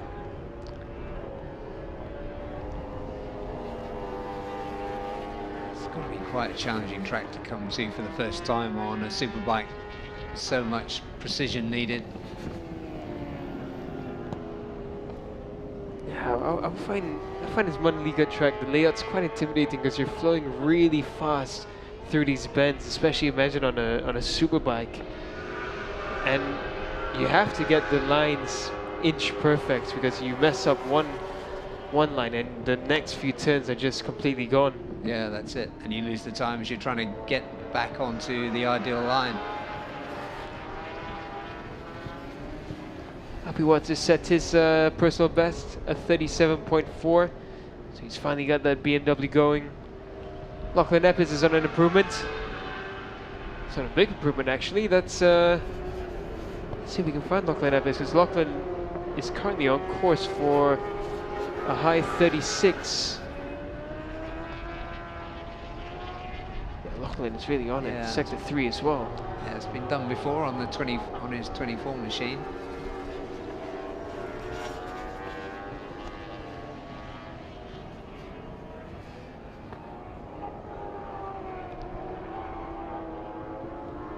There we go, there's Lachlan Epis. So I think sector 4 needs to be good to make this lap count. Comes around, gets on the gas, across the line. It's 37.0, so nearly a high 36, but nevertheless, a good improvement there. Good step forward for Lachlan Epis. He is within 8 tenths from Hafiz Sharin.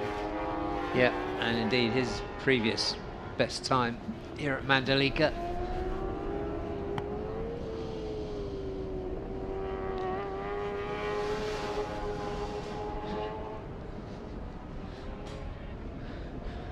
So full of locked in now. He's not pushing in this lap, he's backed off in sector 1, so I'm gonna head back into pit lane. There's a bunch of riders coming back into pit lane actually.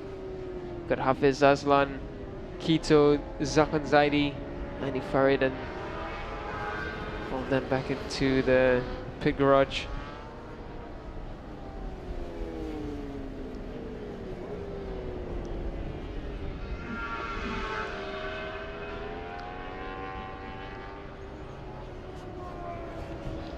Well, we've got 6.5 minutes remaining in this first session.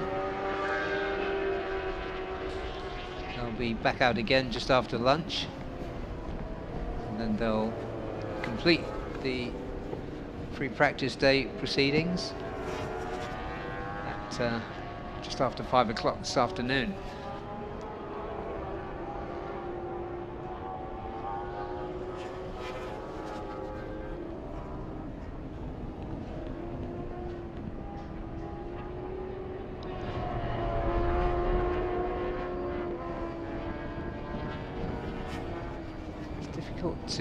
To gauge it, other than Hafiz's performance. It's difficult to see too many patterns here. Nakarin was looking like he was just shaving the time down, shaving it down, but in the second half of the session has been quiet. Aslan, notable, making those hard tyres work. Currently P2. He is right on cue.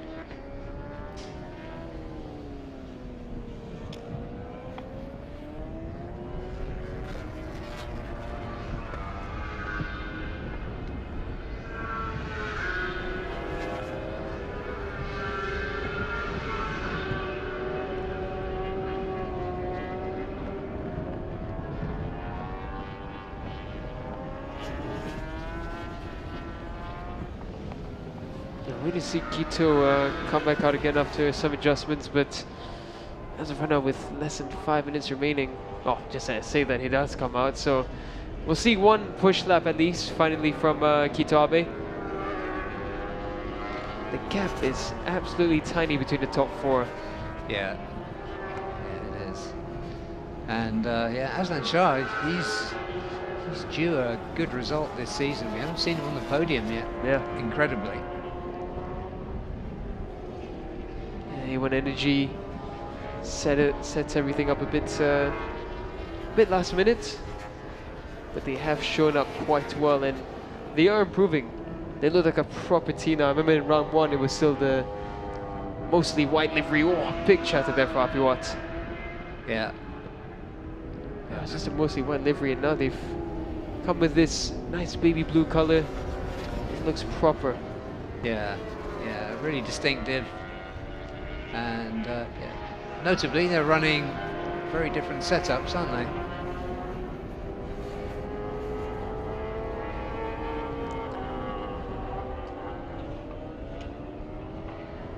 But the experiment being conducted by Aslan has been working better than his teammates so far. Piwak comes up behind Joe Francis, the number 40.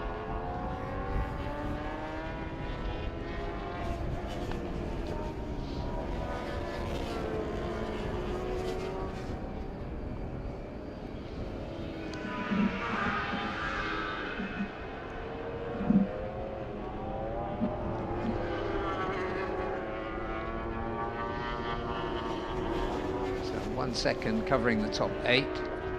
8th is Andy Farid, and Andy Farid is the rider that's down there. That's a fast place to go off for Andy Farid. Oh, that's good to see. Yeah, it's really concerned there, but Andy Farid walking away fine from that. Yeah, he's walking absolutely fine. Oh, that's a fast place. That looks like, yeah, looks like turn 7 or 8 or 9. He's okay, and he's had most of that session anyway. 15 laps completed.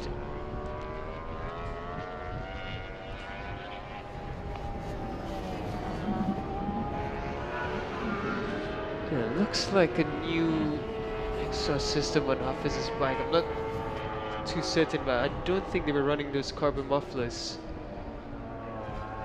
last round. I don't think they were either, although I don't remember checking out what he was using before, but yeah, they don't look familiar.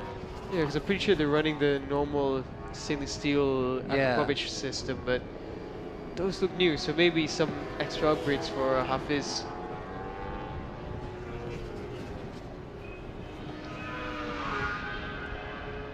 Well, we're looking for tenths and hundredths here, and he's got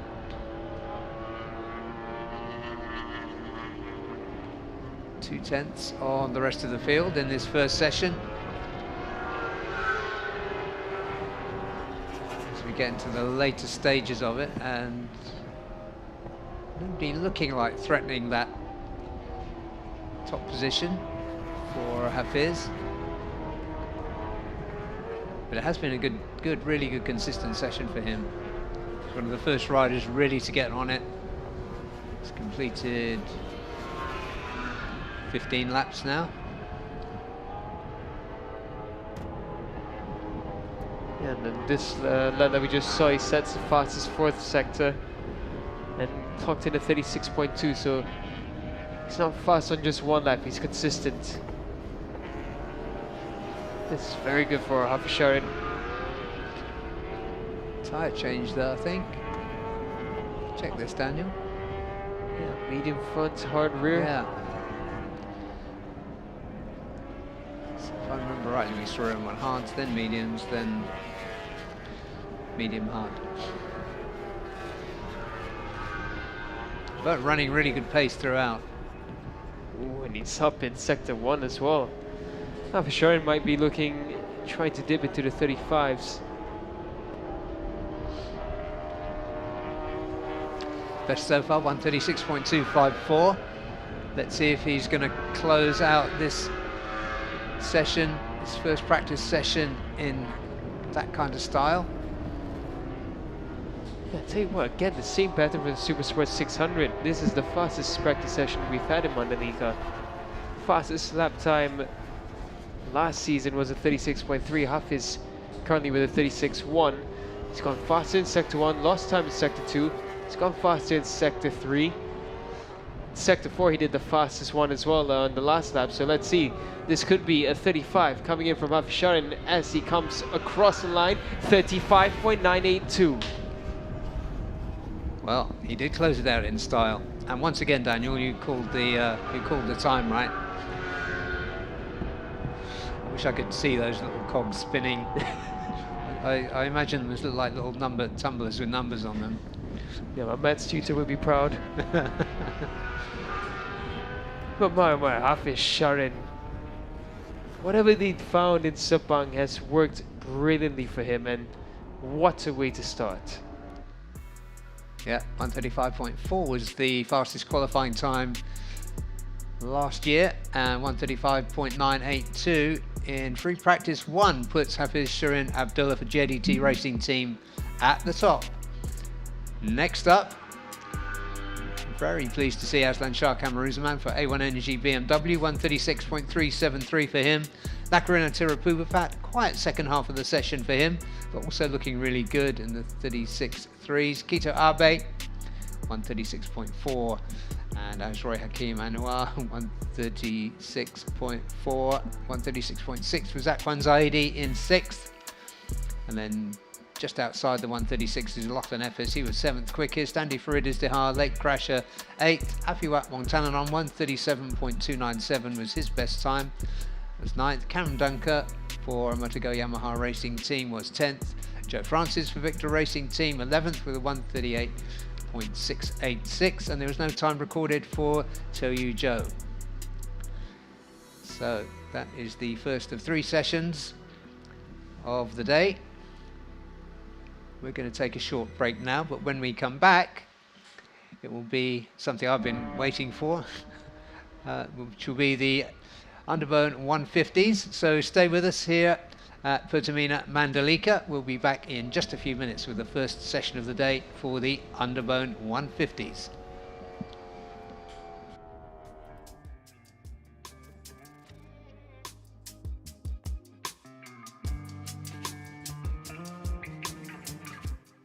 endurance means your fitness has to be top. Yeah. You know, Yes. who had the best fitness? Who was I least think tired? He was the least tired. Yeah, cheap. Sometimes like Sakwan, he less before SBK and coming tired.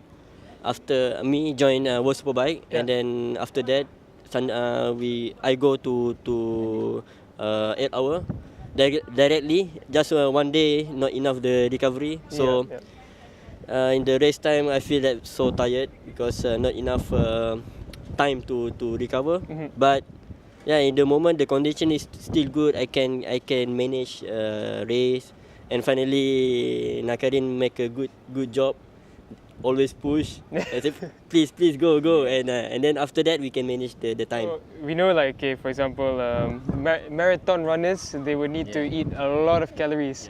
What was the diet looking like for you guys preparing for the endurance race?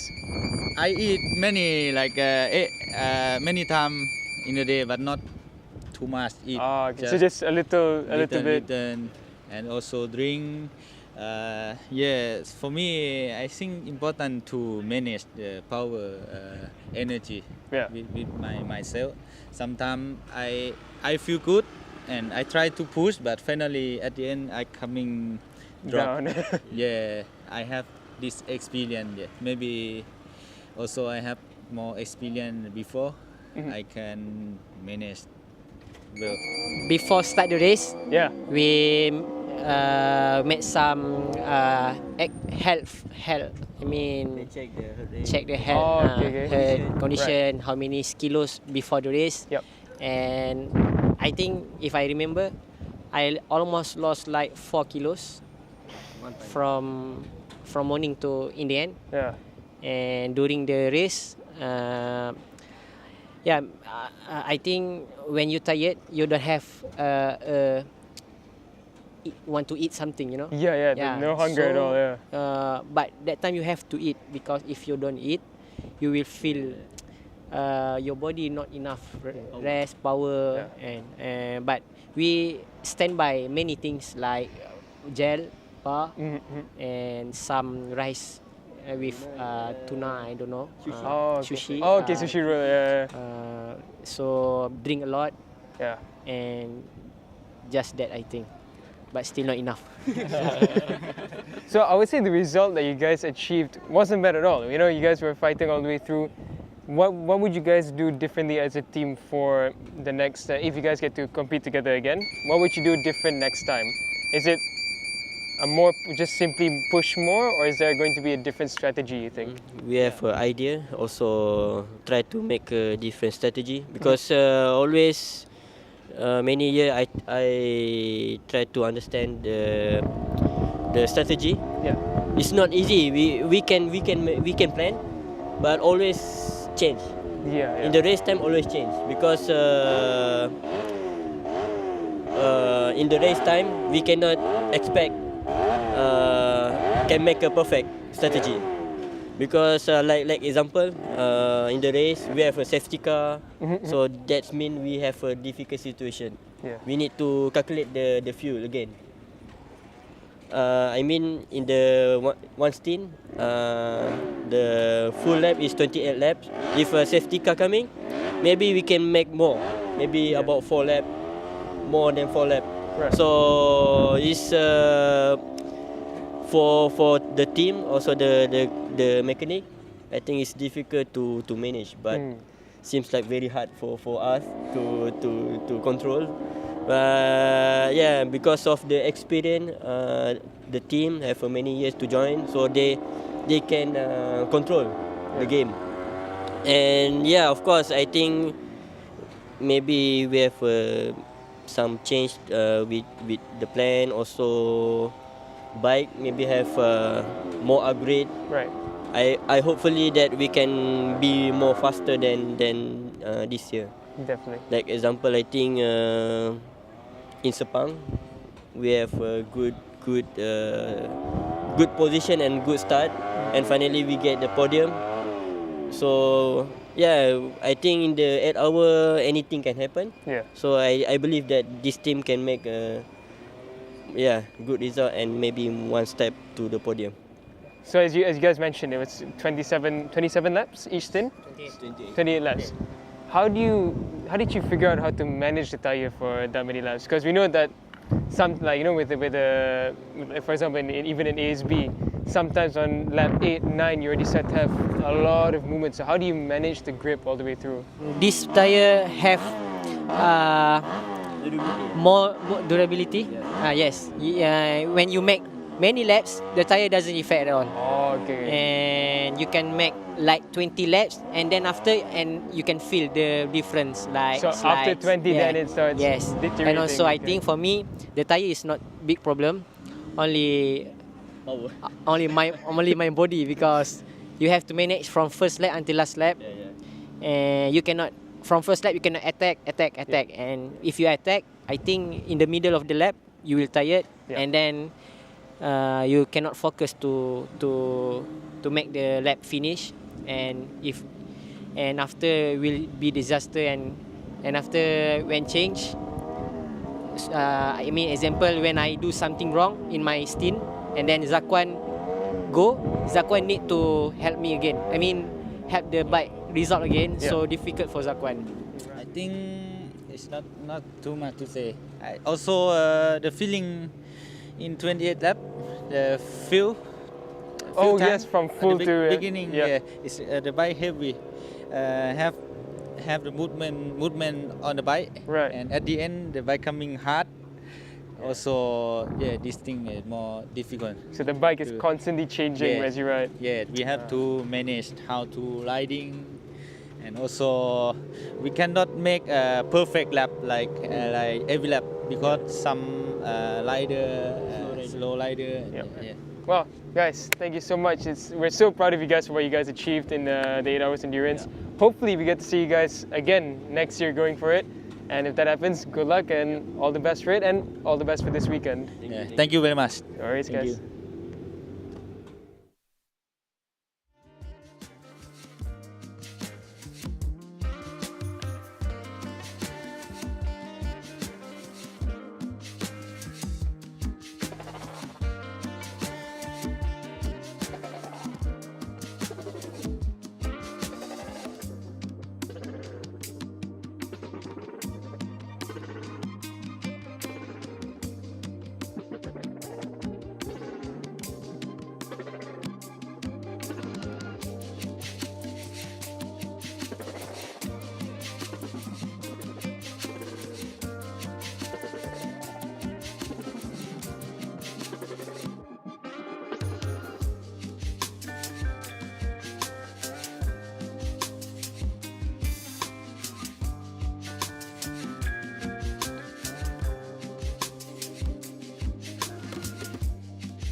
Welcome back to Pertamina Mandalika. And we have a very big field of Underbone 150s trundling out onto the circuit. This beautiful venue here on Lombok Island, Indonesia.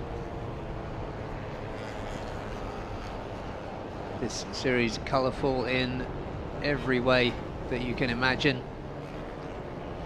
The bikes, the riders, the racing, the results.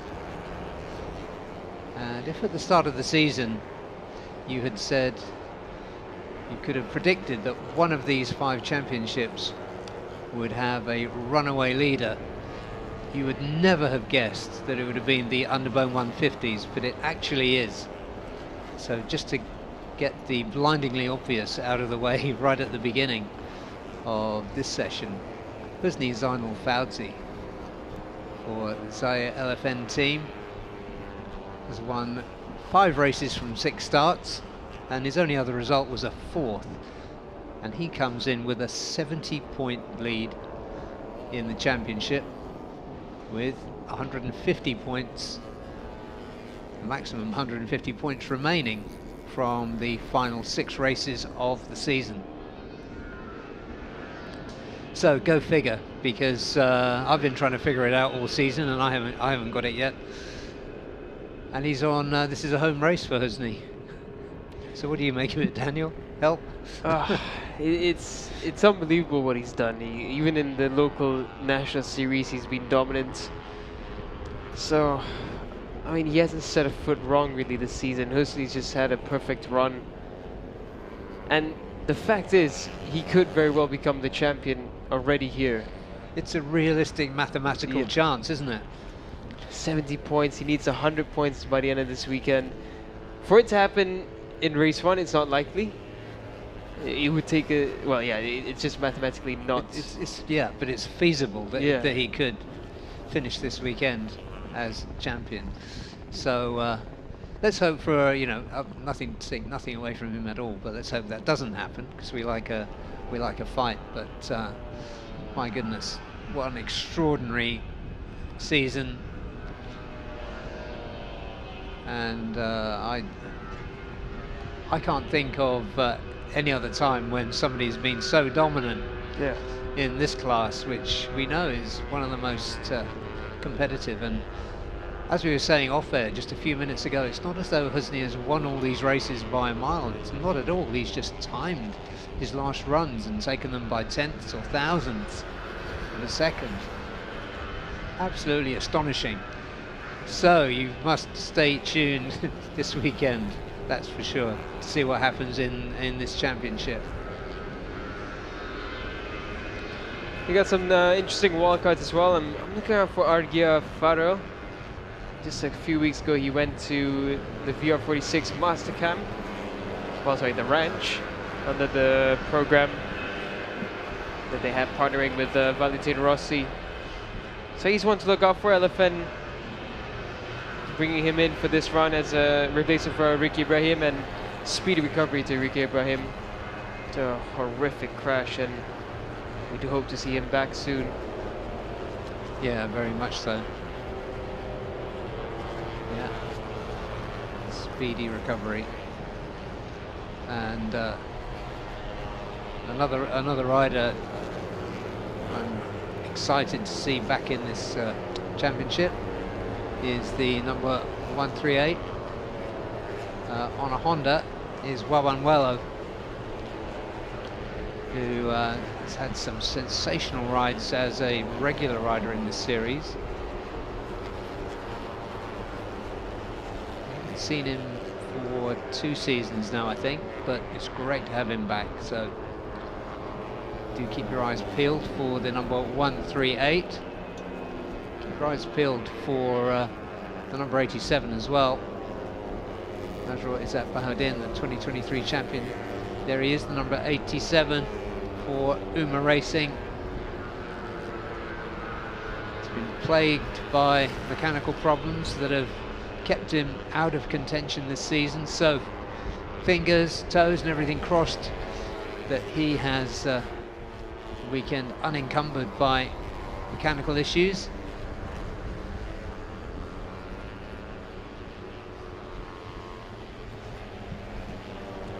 reference of the best lap times that we saw last season in Underbone's 153s, or 153 by Gupita Kresna. The rest are all in the 154s and 55s. So some of the best practice times that we've had here.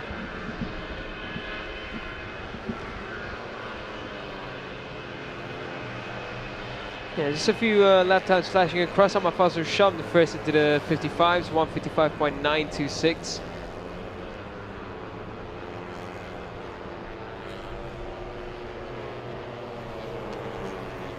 Early in the session, and people are really getting down to it. So the number 183, is that one of our wild cards? The vote machines are out. Oh, That's an unfortunate. Is that Tunku? I don't know. Is that Afizi?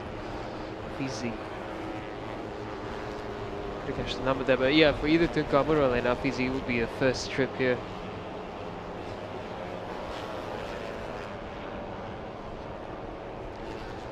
yeah, it's Fazl Sham and reigning champion Fahmi Bassam.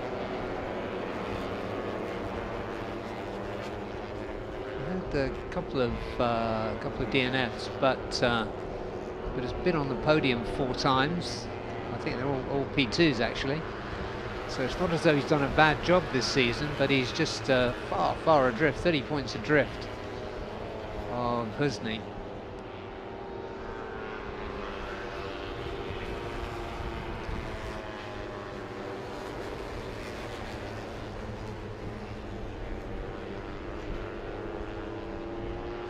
A lot of improvements coming in for bunch riders. Almost the entire field's improving through sectors 1 to 3.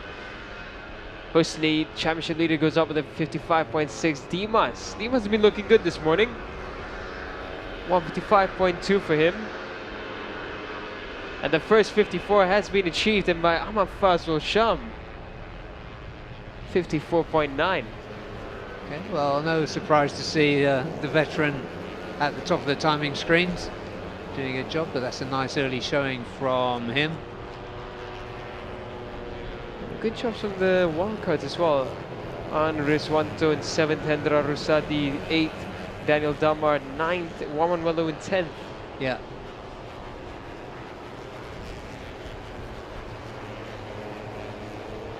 Yeah, Rizwanto has come in. RMF Trans Racing.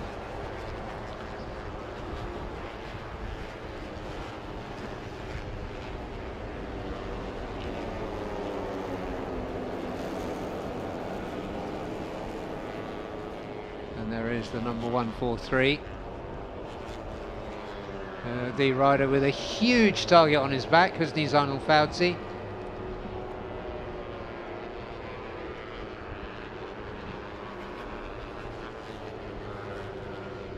As we were saying earlier, he needs to stretch his 70-point gap to 100 points, and he's got the championship. Well, for sure, the rider second in the championship and currently second on the timing screens, Fahmi Bassam, the number 222, will have something else to say about that.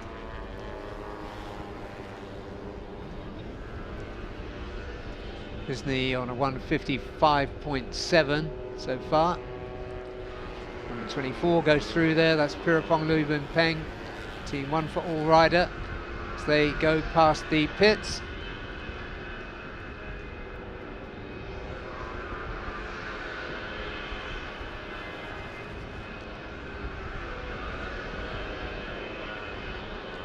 In fact, a shout out for the Zaya LFN HP 969 MCR RBT 34 team, just while we've got time to give it the full name, because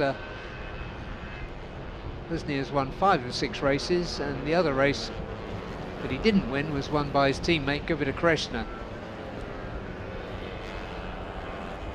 So no need to look at the team championship standings in that case.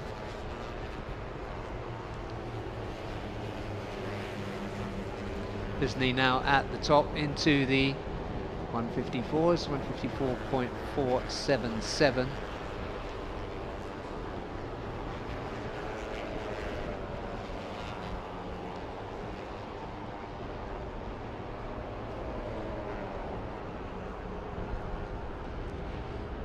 Husni stepping authority once again.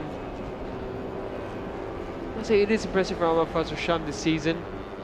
Last season didn't really go to plan much for him. He had some bike issues, Crashes, just couldn't find the pace. This season though, he's been looking like his former self once again. Prepar Louis Bibeng, another one that I find impressive. And last time out in Motegi, we saw him running at the front at one point. Yeah, and he looked very comfortable doing it. Yeah, we know his quality. There's so many variables, so many things that can go wrong in Underbones.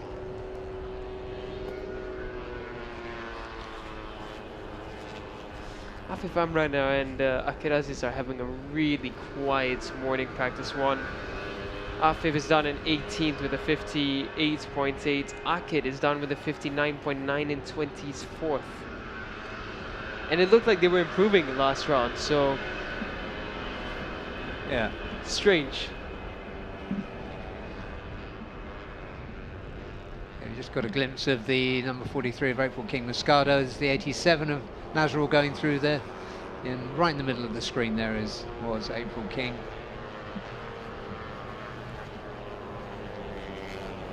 Number 88. Among those, there is Fabrian Shah.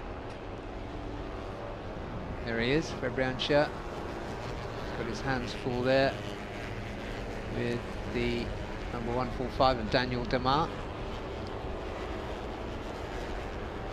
Another rider in for LFN. So they didn't put slow riders into this series, so many to watch out for.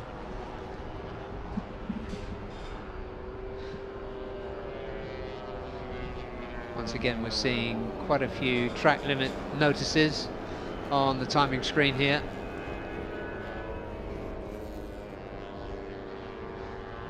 Including, oh yeah, and pit lane speeding. That was Fazrul. Rookie error for the veteran. Rookie error indeed. But he's second on the timing screens currently, behind Husni. Yeah, it's a good job from Fazl Sham. Last season in practice he only managed a 55.4, so already a big step forward for him and Cardinals. And you can see the results for Cardinals and the Underbones has been good, especially with Faris Putra last season and Fazl Sham. Yeah. In the 250s, they're still developing the bike, so they need time. But the team knows what they're doing. And so right now we have about 60% of the field back in pit lane. This group, getting a bit dicey there. That's April King just cutting across through the slipstream.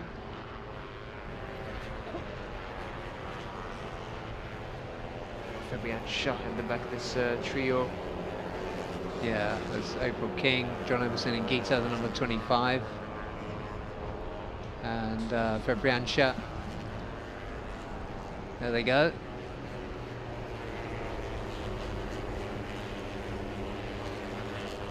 Dimas Julie currently fourth. He was really quick here last season.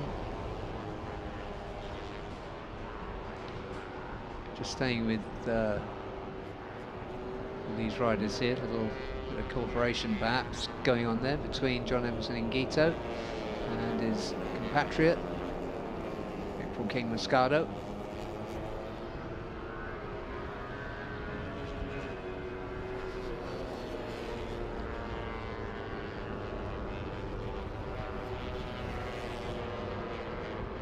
There's the 25 of John Emerson and Gito. Rider who really loves his racing. Always got a smile on his face.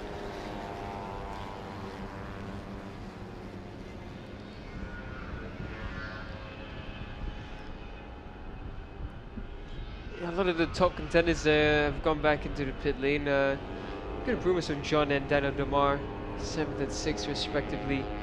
Nasrul Izzat, another one who must be issues again for him on that bike, down in 18th.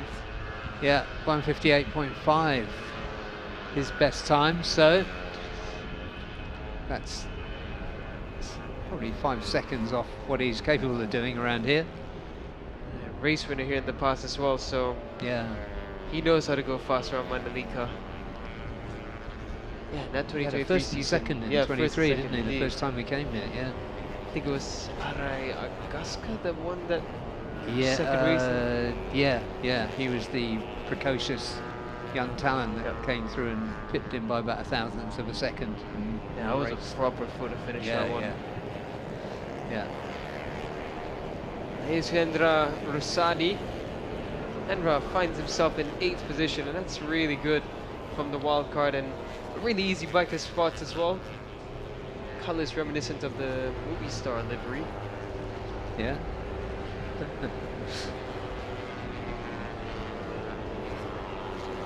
Wildcards here in Indonesia are, in this category especially, really exciting.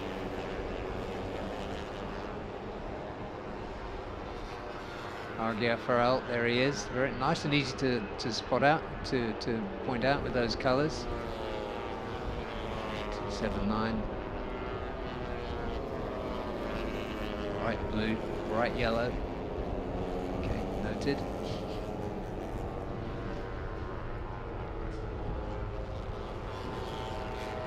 Willow in his comeback as a wild card, he's not done too bad. He's down in 14th, but we know he's capable of more.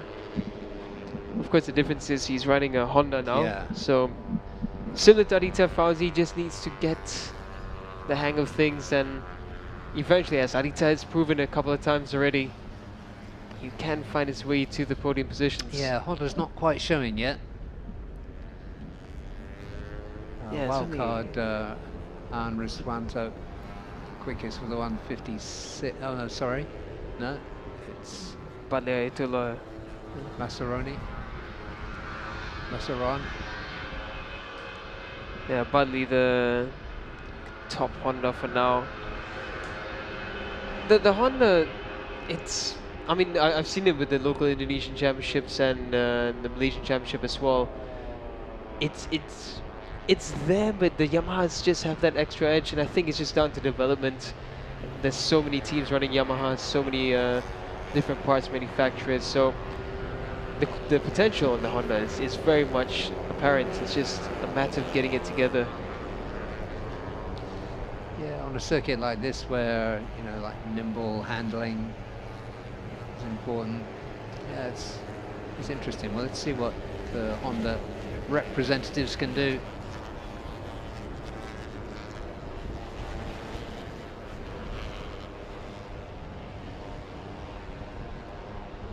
Husni, Fazrul, Fahmi, Dimas. No surprises in those top 4. It's Hafiz Farul Rasyadan. Daniel Demar, we were talking about a little earlier, also showing really well. That's a FIFAM ran the number 50 who went wide there. It's only onto the red, not for the green, so he won't be getting himself a warning. And there's the Honda of the number 177 in pink there. That is Adicha Fousie.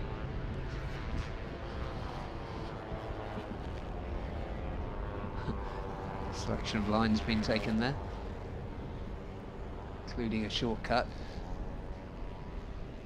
Yeah, but one thing I wonder, with the track limits that we have, I wonder how the battles will be, because you really can't go off here. Of course, the underbones are easy to pull into back into the line, but when we have the packs battling like we've seen this season, it's going to be tough to not run onto the limits. Yeah, I mean, obviously we've got a green patch at the exit of turn 17. Yeah, that's a very easy one to run onto by accident. Where are the other danger areas? I think turn 13 to 14 might be one. Hirapong slips to the front of that group. Hand up there for Adicha Fousie. Hopefully that's not mechanical issues.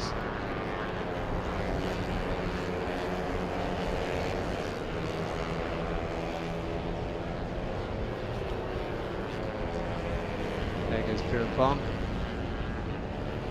Shamal Amsha goes through on him on the blue and yellow Cardinals machine.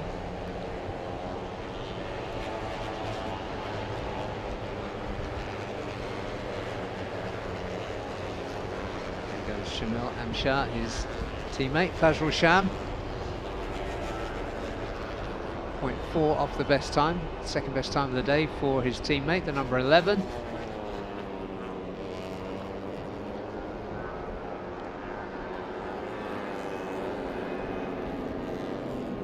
See if anybody is on a quick lap now that might upset things as we get into the last 8 minutes of this session.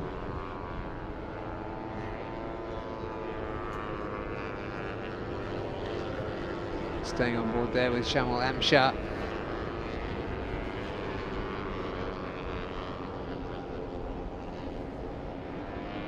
Most riders out on track.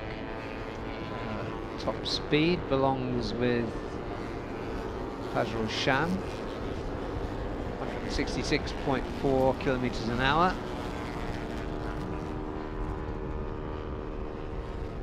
And his teammate, we're looking at right now. Top speed 155. Oh, that's very interesting. And 11 kilometers an hour difference between those two machines. So Shamil just runs off there. Finds himself some track position to come back on. So he's looking down at his dash, so he's looking around a lot. I'm not sure what that means for the Malaysian. Could mean that he's going to come in this time around.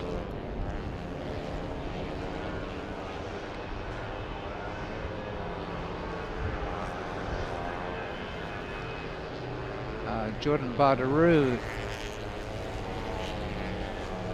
put in a best lap, his best lap, 159.1. Pirapong Nuibin Peng has made a good start to his current lap, the number 24. Here he comes, just at the back of Shamil Amsha, slices past him. So he's looking to bank a good lap before this session comes to a close. But all doesn't appear to be well with the Yamaha there of Shamil Amsha.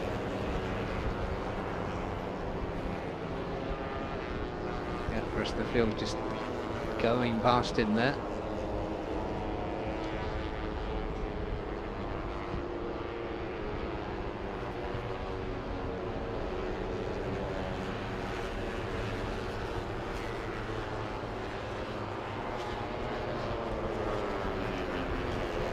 Pirapong still on a good lap. Sector 2 wasn't so good, but sectors 1 and sector 3 quick for the sole tie rider in this series. It's Amaral Hafarudin, number 73.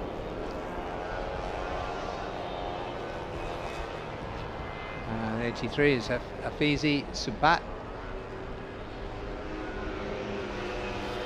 There's 2 in on the Vosges machines.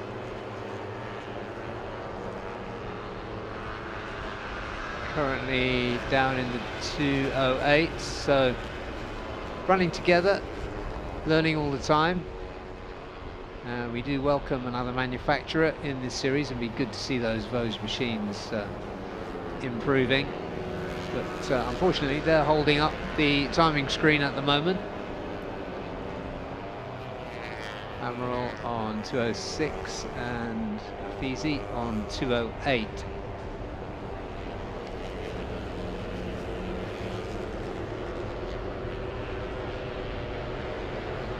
Pirapong improved to 158.1. He didn't get his second and final sectors weren't so good, so he didn't improve. Shamal Amsha, it's really difficult to read what his strategy is currently.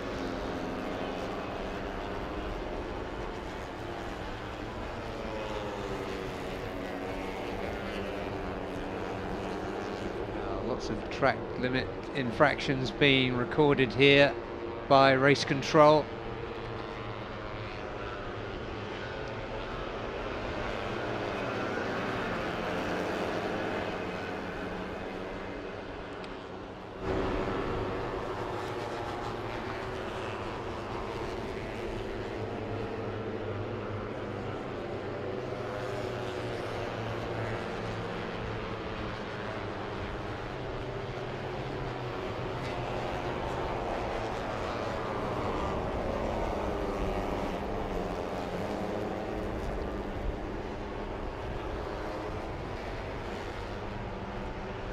Great shot of this circuit, looking across to the hill there. Looking again at Shamwal Amshar and the two Vosges machines. They complete another lap. Both improved. They're both into the 204s now.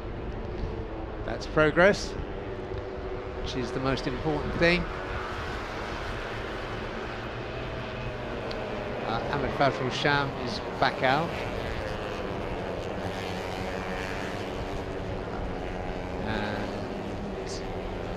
Who else is on the move? Daniel Demar.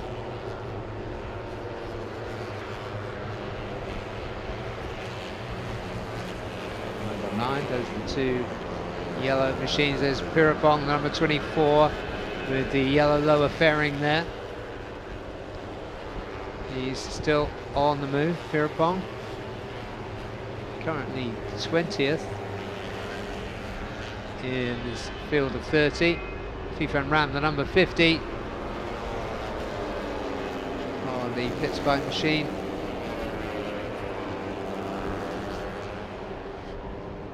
(24) is Pirapong, 50 is a FIFAN Ran. And not surprisingly, those two riders are leaving the others behind them. Afif moves ahead. Tried to move ahead. Nice little rehearsal for race 1. Afif down in 23rd. Pirapong 22nd. Shirat Sauki, number 9, has moved up, and he's on the move again. Husni Zainal Fousie to put in his best sector 1. This will be the last time around for many of these riders.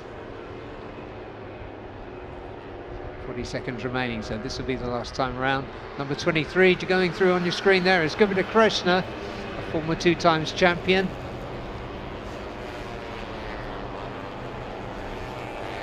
And the 51 is Dawizi Ahmad Sharia for Streamo UZ Asia. Another of the Hondas here. But Afif and Pirapong trying to make their last lap in this first free practice session count.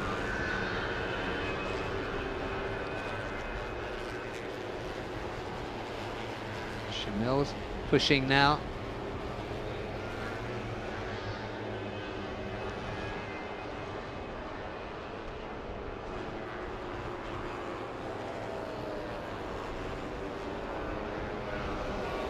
And there for the first time late in the session we're seeing Shaul Shazras, the number 61 for Streamo UZ Honda. There he is.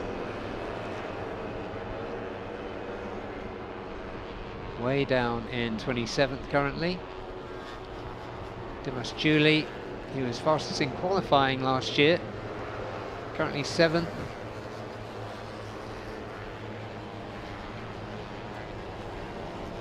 Daniel Demar is the fastest rider. Checkered flag is out now, so this is the last time around for the riders on your screen. There goes Afif, Amran and Pirapong Luibun-Peng. They cross the line for the final time.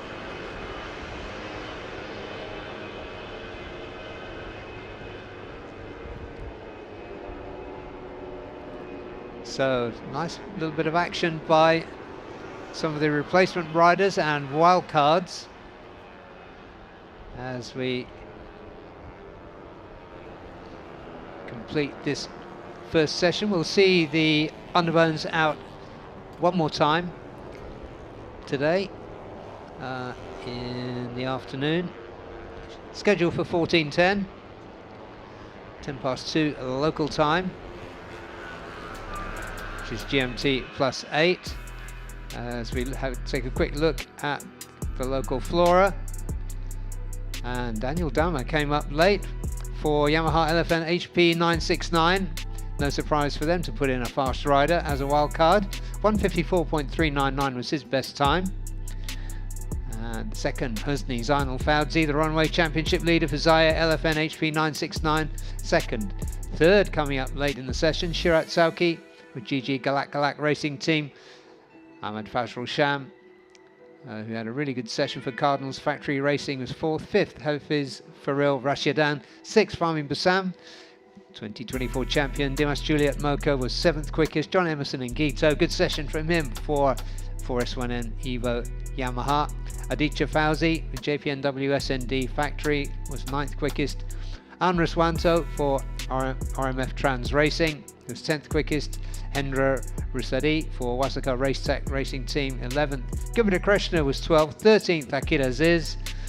14th Badli Ayatollah Masarong for Maestro NWN. 15th was April King Moscato. 16th Waiwaji Trilaksana for Racetech 60. Kiki Sudaman, the number 178, was 17th. 18th Pirapong Louis Binpeng.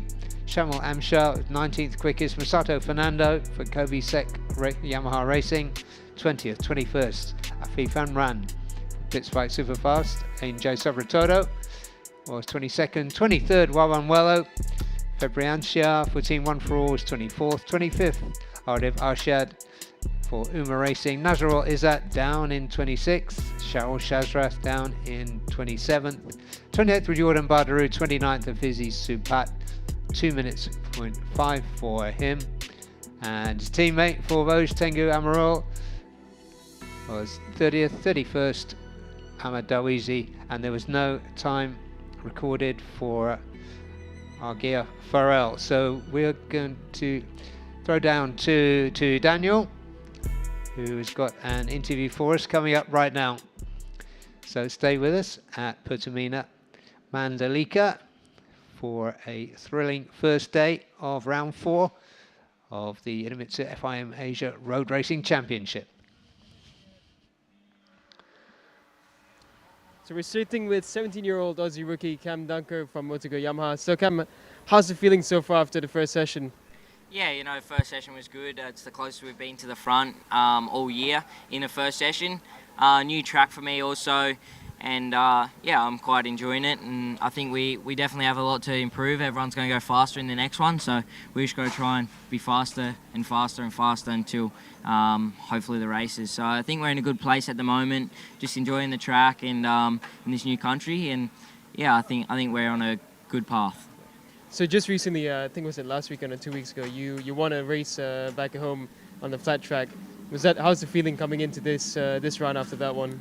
Yeah, well, I mean, it's always good. I grew up racing flat track, so I love it, and yeah, I was fortunate enough to win a round of the Australian Flat Track Nationals, so Australian Championship. Yeah, and I think just the more riding I do, the better, the more feeling I have, and obviously being on the dirt. Not as much grip, so when I come back to this, I think it helps us. So yeah, I mean, I really enjoy it, and just sort of bringing that momentum of winning, obviously different championship, but bringing the momentum into this weekend. Definitely. Now, you are by far the youngest rider in the ASB class, and for a 17-year-old to come in as a rookie into such a competitive category, it's not easy. How would you rate your 3 rounds so far? Yeah, I mean, we've struggled at the last 3 rounds. But each time we're getting better and better, more data, and just learning all the time. I mean, the first 2 rounds weren't great for us with a few big crashes, and trying to adapt to the tracks in sort of almost, I feel, too rushed.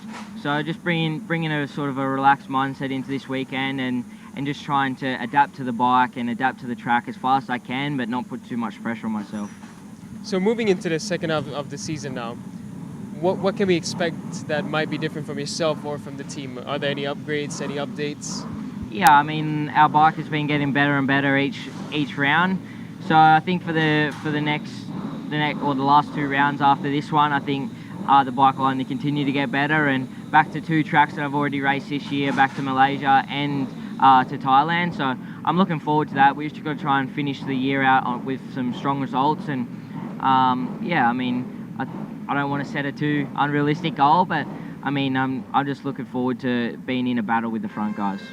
So I mean, you've only had 1 session so far in Mandalika, but can you tell us about the character of the track? Like, has it been tricky to understand? Because, well, I've only ridden a scooter around here, and it looks tricky because it just flows away around. Is it harder to find a setup on a track like this? Yes and no. I feel it's a little bit easier, sort of, because it is such a fast track. It brings the field closer together. Right. Because it isn't as technical, but in saying that, because it is fast, you need to be so precise to be on the right line. So in that aspect, it is very tricky. And in that first session, I didn't really feel all that comfortable, which is very positive for us. Even though I didn't feel comfortable, we were still quite close to the front.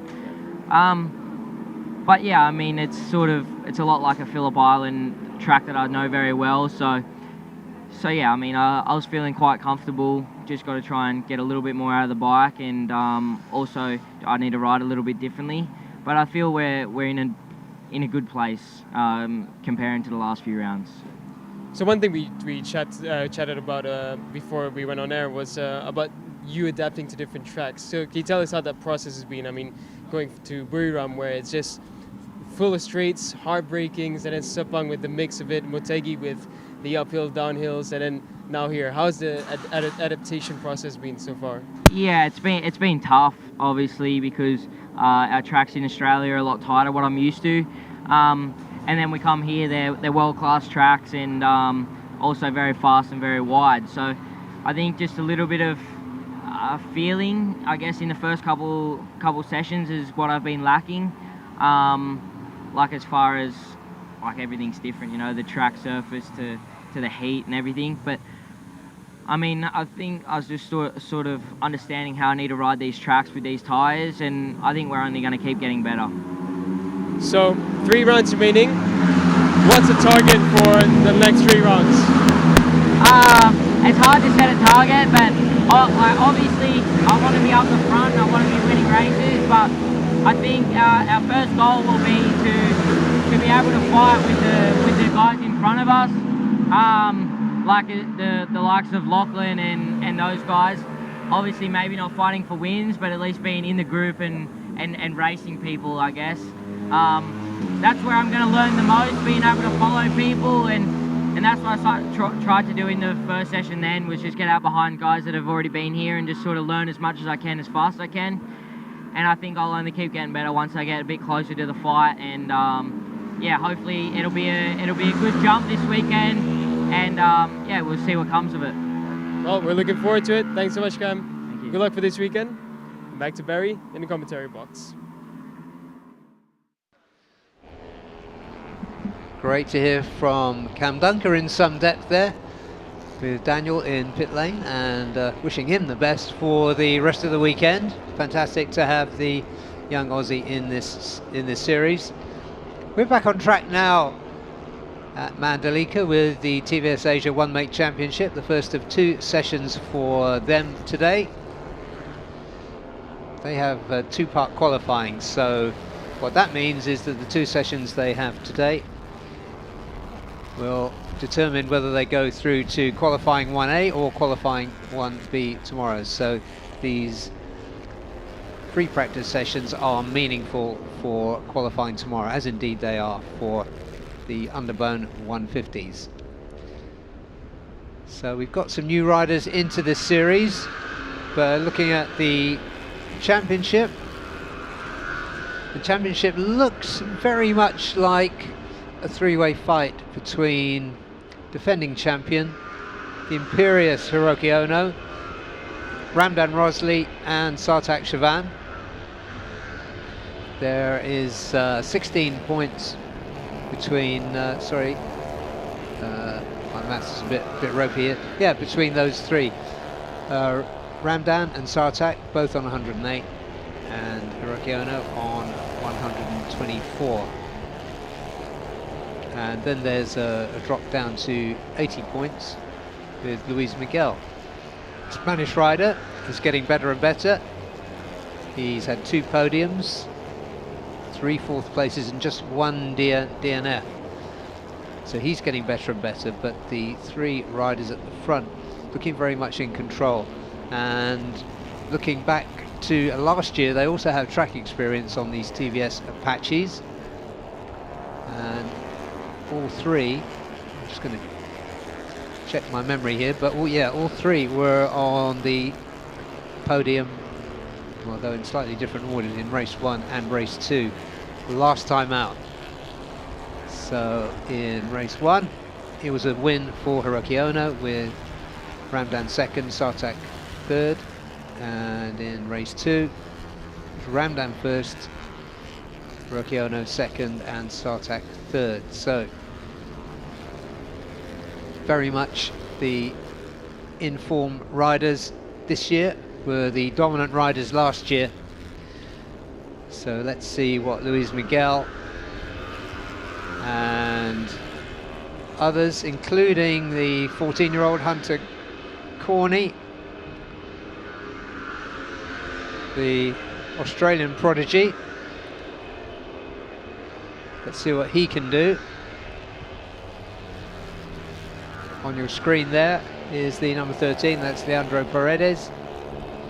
Finding it tough to make an impression in this series. Filipino.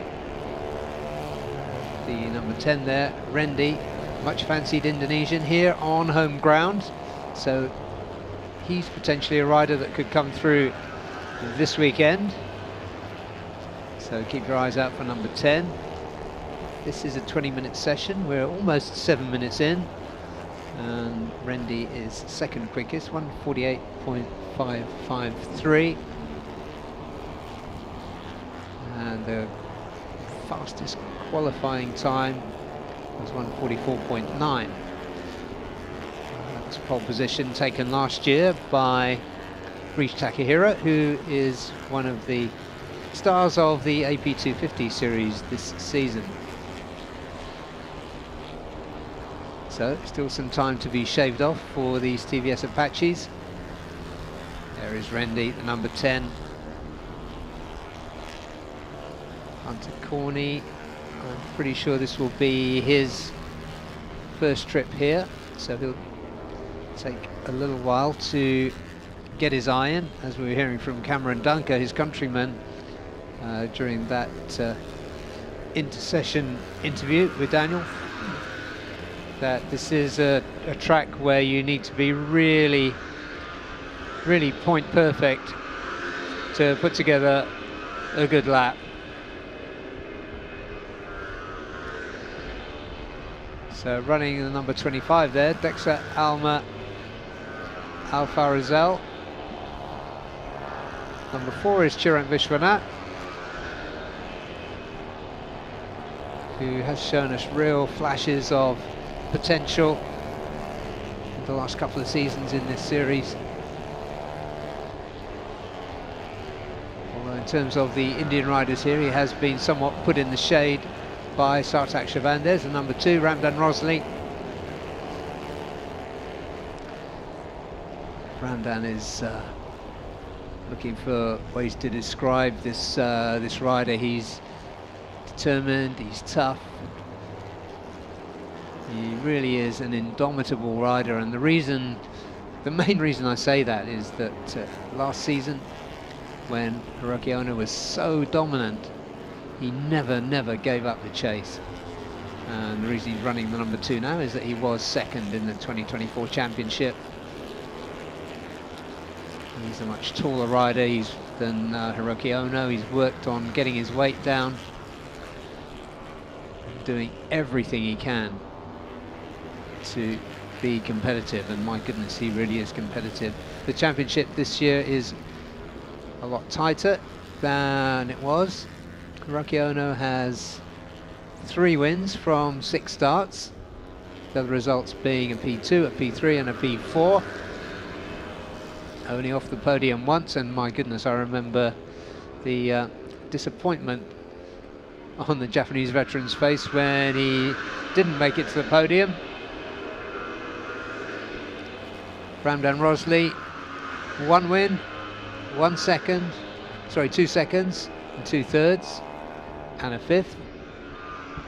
And Sartak Chavan, who's the by some margin the youngest of these 3 riders, who showed speed and brilliance last year, but also inconsistency, has been much more consistent this year.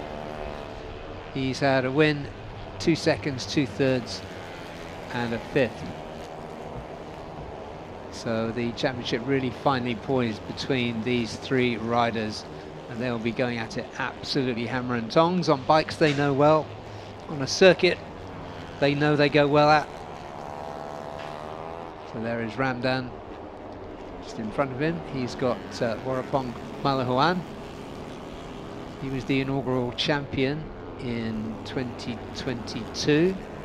First time we had the TVs Asia One Mate Championship as part of the Asia Road Racing Championship. He will not be appearing in the races, I'm assuming, this weekend, because he's taken a step back as the project leader to managing the outfit, coaching the riders, and I think it's a good move for the Thai. Brilliant though he is, and much though we enjoy seeing him on a bike and fighting for race wins, I think at this point in his career he's doing the right thing, and he's setting a good example for his charges. He's done a 1:47.8, which it means he is 5th quickest. Ramdan is on top of the timing screens with a 1:46.5. That's 0.7 quicker than Hiroki Ono. And then it's Chirant, then it's Sartak. All those 3 in the early 1:47s, and then Warapong 1:47.8. Luis Miguel is next up, 1:47.9, and then into the 1:48s, and we find Rendi 7th quickest, 8th Hunter Corney, Brahmaputra Septiwan on a 1:49, Dexa Alma, Alfa Rizal in 10th, and then it's Kim Min Jae, a little further back than I would have expected, the young Korean. He's been making some good improvements. There is Chirant, the number 4. It's got Brahmaputra just behind him, and just ahead of him is Kim Min Jae.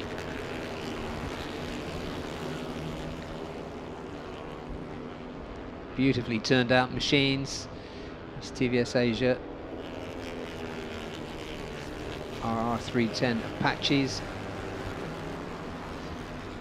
They are homologated for road use, but these are absolutely the top of the range. Absolutely chock full of carbon fiber goodies, engine management.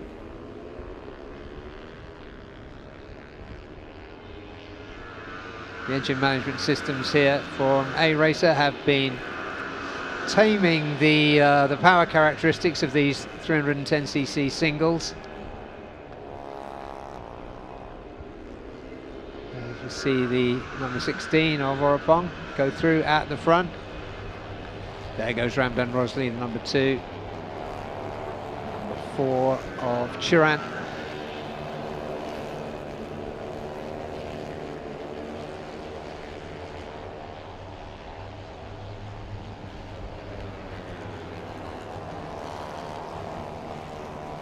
Good discipline from these riders too. Notice many fewer track limits warnings for this session than we've seen in others. Number 17 is Nixon Frost, young New Zealander, another 14-year-old in this series. it'd be good to see him making some progress as well, but a steep hill to climb on this flattish circuit, because this would be his first visit for sure. It's him just at the back of the shot there, the number 17.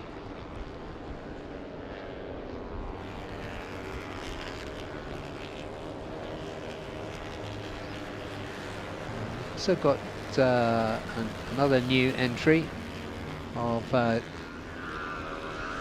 Jack McCabe, British rider, in on the number 22 machine. He's recorded a 149.9, 13th quickest. So, haven't seen too many British riders in this series, so it'll be good to see what he can do. Dexa Alfa Rizal going through the number 25. He's making a good early showing.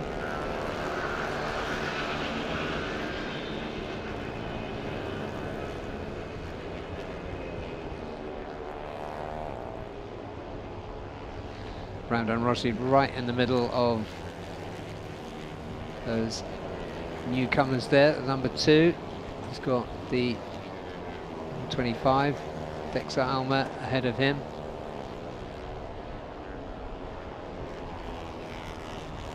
'25 and the 23. That's Shahari Dave, Indian rider. We have seen him before. 16, that's Warapong.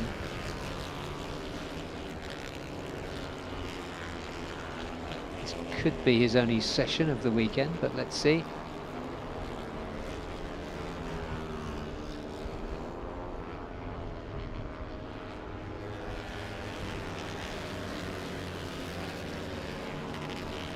Ran down at the back of that group, heading the timing screens, 145.746. Half a second, almost 0.6 of a second quicker than Hiroki Ono. Little group there, got a little bit untidy. They complete another lap. There's going to be 2 more flying laps in it for these guys. Checkered flag will come out in just under 3 minutes from now. Ramdan Rosli looking down at his bike and moving slowly, so this isn't going to be a flyer for the rider currently quickest.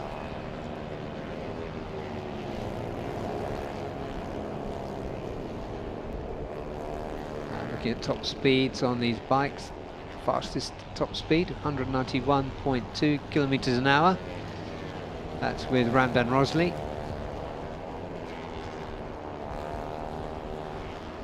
Quickest all round, that's Nixon Frost, the number 17.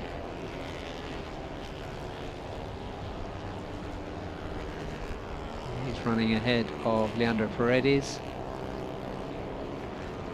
And they're probably going to let the number 16 through because he's the coach, the leader of this series, Warapong. But no, maybe not. Paredes is not ready to give way to the TVS Sifu as yet.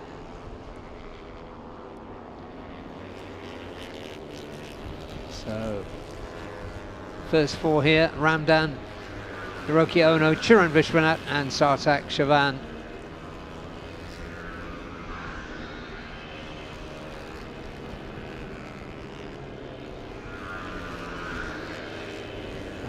We're looking for qualifying times in the lower 145s. Ramdan's on 145.746. Hiroki Ono has just improved to within 1600ths of a second of his Malaysian rival.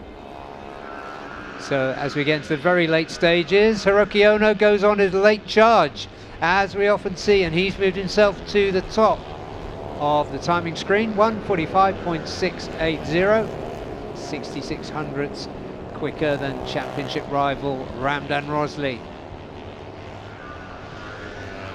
So no surprise there. And Ramdan, can't see quite where he is at the moment, whether he's got an answer for that. No, he hasn't, because he's just gone relatively. Actually, the sector times are not quite right at the moment, I think. Right, Hiroki Ono has slowed down. Ramdan did a decent first sector, but he's not going to challenge Hiroki Ono's best time. That 1:45.68 for Hiroki Ono will stand as the fastest time. Warapong possibly improving this time around, last time around. Min Jae looks as though he's going to be on a good lap. So let's keep our eyes peeled for the number 6. There's Warapong, 16. There's Paredes, Nixon Frost, the number 17. They cross the line for the final time.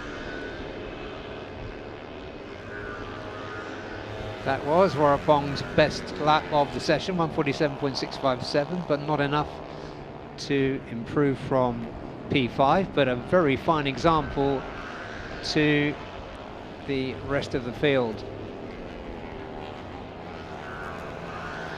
Luis Miguel, 6th quickest on his first visit to Mandalika, so good start for him. So we'll look at the position shortly as we look at the top of that hill and the facilities on top of there, which includes restaurant, nice open area to hang out. But Hiroki Ono, 1:45.68, topped that free practice 1 session and banked a really good time for qualifying tomorrow. Ramdan Rosli, 2nd quickest, 2nd in the championship. Then it was Chirant Vishwanath. Then it was Sartak Savan, equal 2nd in the championship.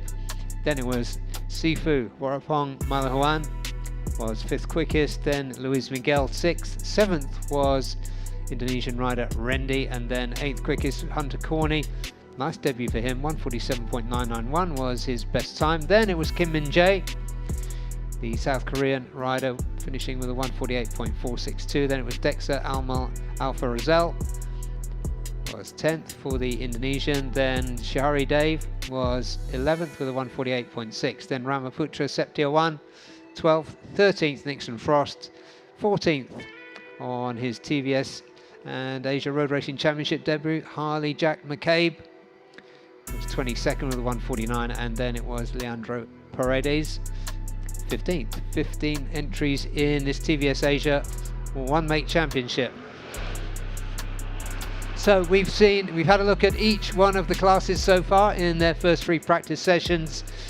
We are going to start rinsing and repeating, because coming up in just 7 minutes from now will be the 2nd practice session of the day for the AP 250 class. No fewer than 30 riders there.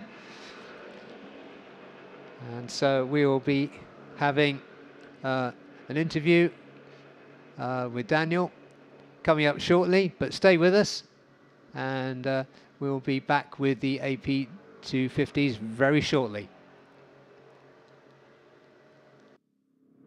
You join me with Maju Motor Team Asia rider Nazrul Izzat. So, Ayoy, how's the first session so far? Back at a track where you have won before. Tadi keluar agak susah juga sebab angin dekat Mandalika ni agak kuat. So bagi saya banyak baca dulu track dan kena banyak belajar sebab sebelum ni race pun tak pernah angin kuat yang macam ni. So bagi saya ni benda yang baru dan kita orang kena ada setup sedikit yang baru.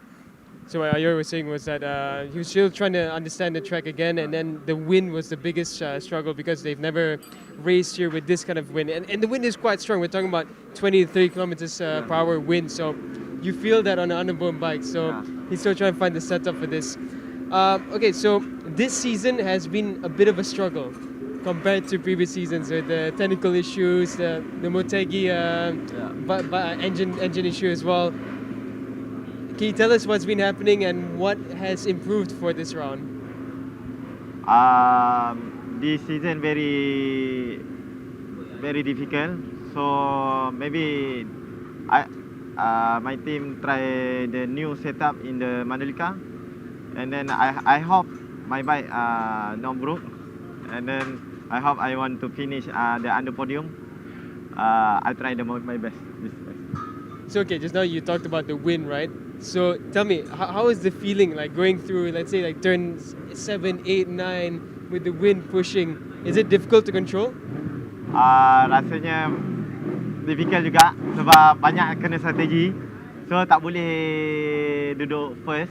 Saya rasa nanti saya akan fikir saya akan duduk kedudukan nombor apa untuk pergi ke podium nombor 1. So what you're saying is through those rolling areas, especially because of the wind, it becomes difficult. So you wouldn't want to be at the front because you're just fighting the wind. So the strategy now has to be completely different. So okay, now 3 rounds remaining.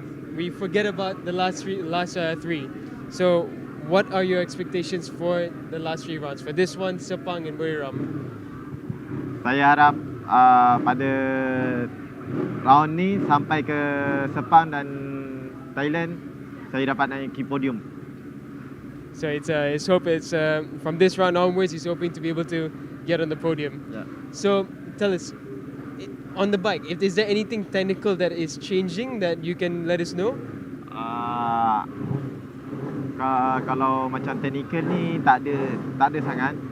Tapi adalah setup suspension baru untuk dapat lebih baik dalam corner, dan kita orang kebanyakan cari setup engine lah untuk lebih baik. So he said it's not merely much technical stuff that's changing, but the suspension setup is what they're focusing on, and they're trying to find that engine setup as well. So, of course, your teammate this season, Adib, is a young talent. Are you a mentor to Adib right now? Are you his sifu in any way, or is it still him on his own? Saya ada ajar sikit-sikit untuk dia belajar dekat Underbone. So, Underbone ni sebenarnya susah bagi saya sebab semua rider laju. So, kalau bagi saya, kena cepat lah untuk faham karakter Underbone dan race Underbone ni. So, diorang fight pun agak crazy sikit. So, bagi saya, kena berani lah. So what he's saying is he has helped Adib a little bit, but because everyone is so fast and the Underbone fights are crazy, everyone's quick, so you have to be brave to fight. So that's the main advice he gave to Adib. Well, thank you so much, Ayoy. Good luck for this weekend, and we really hope to see you fighting at the front once again. Okay, thank you.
Welcome back to the on-track action here at Pertamina Mandalika International Circuit. And it's Friday, so we are bringing you live no fewer than 13 free practice sessions as we kick off the final half of the season. Rounds 4 here, 5 at Sepang and 6 at Buriram coming up. And everything to play for. We are back on track now with the AP250s. This is their second of 3 practice sessions for today. And if you joined us earlier, as I was saying, one of the things to love about this class is the fact that the talent coming through is always so fresh and new. So referring to who finished where last year is almost futile, because there are so many new contenders in for 2025. But leading the way, which isn't so surprising, is an Astra Honda. And the Astra Honda that's leading in 2025 is that of Fadila Arbi. And there's a nice little clutch of Indonesian Yamahas there. 88 is Chandra Hermawan, a really exciting rider this season. 571 just behind him. Fadil Musyavi in for this round. Another really quick rider. And we'll pick out the other contenders as we go.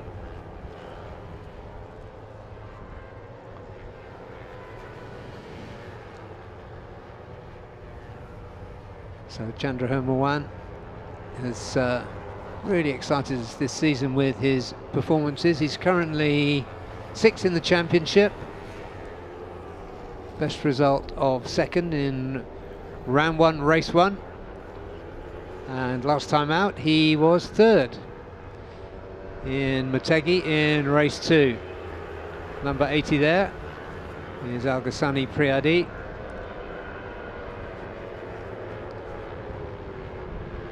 So a lot of some really strong entries on the Indonesian Yamahas. 222 Joshua Mbale, another of the wildcard entries here.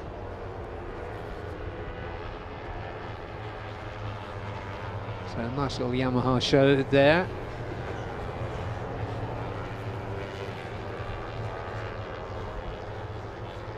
Which includes there the very distinctly liveried Cardinals factory entry of Faraz Putra, the number 31. He's currently following Musyavi on the 571 machine.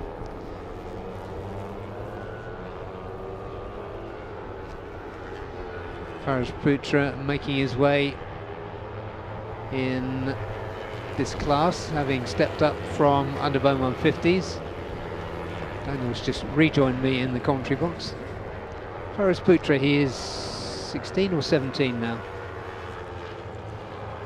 I believe he's turning 17 this year. Right, okay. Good answer. Safe one.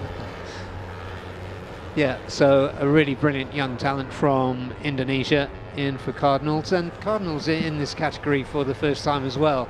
So it's fair to say that the team and the rider getting used to this class. 17 this year. Yeah, Cardinals slowly finding their way. I mean, it's a team with a new bike in a category that's new to them, so they'll need time. You know, Faris, his quality is really high, so we hope to see some good results from him in the team soon.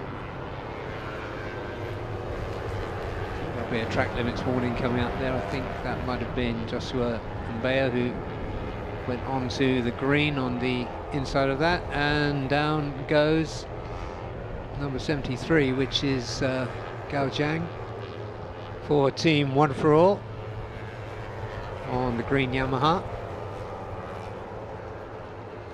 Anyway, he's okay. crash there, as you can see, at turn 1. Oh, looks like he hit the back. What did you make of that, Daniel? It's a bit of a long camera shot, that. Yeah, I think just didn't realize how close he was getting in and just couldn't react in time.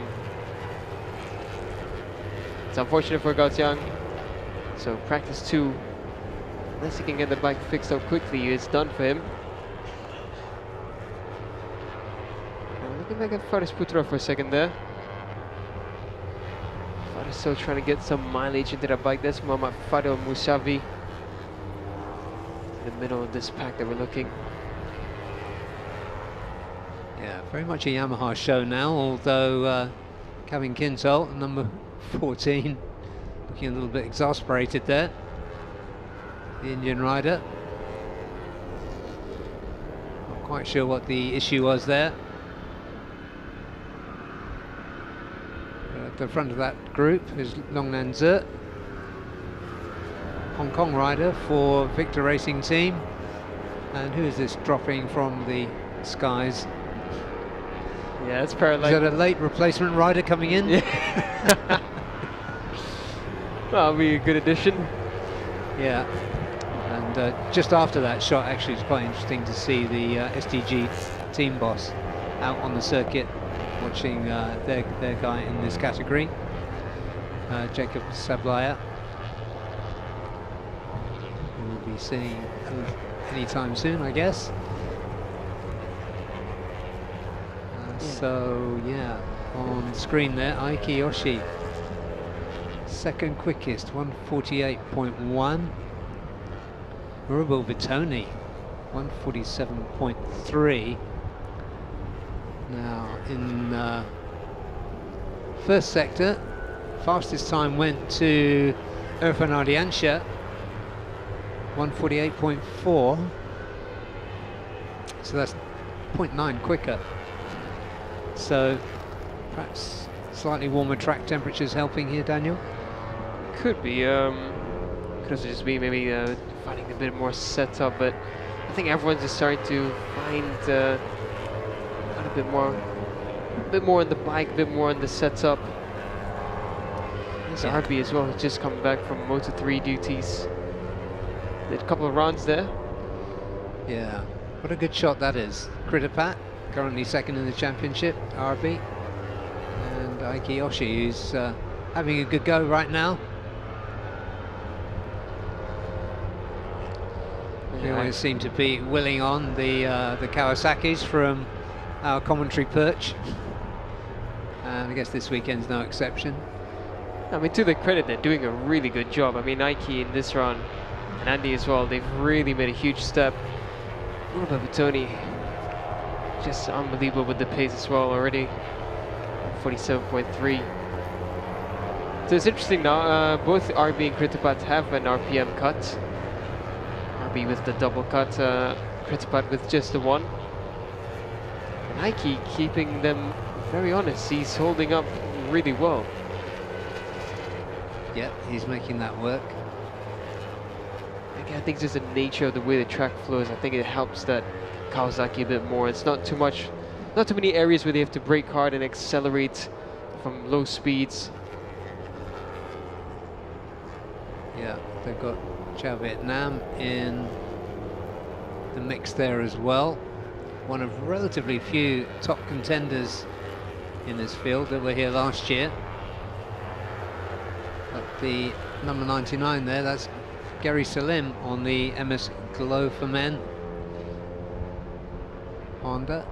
Oh, Well, that's quite the shortcut there. yeah, and there's green paint on the track as well, so I mean, he didn't touch the green, to be fair. He went in completely inside it. So technically not track limits. But yeah, there's Gary Salim with the number 99. Yeah, he's got Davino Brittani just behind him, the young Astra Honda rider, accompanying Fadila Arbi this season. Always so exciting to see who Astra Honda field in this category, because they quite often surprise us, but then they start progressing. Oh, there's a long list of track limits infractions this early in the session with just 11 and a half minutes gone. The screen is almost full of track limit warnings. Which runners just pulling away from the lap? Davino Bertani, one of them there. So it seems getting track position in Mandalika is always going to be a bit of a challenge. It's if you want to try and slow down, you really can't. You have to get out of the way really quick because everyone's just flowing through these sections. It's going to be selling now side by side with Fadel Agassani. Let's go look at Galang Hendra's teammate Aldia Zaxal. There is Irfan Ardiansha, who was quickest in FP1 this morning, and he's showing up very well in free practice 2 as well. 4th quickest currently, 148.5.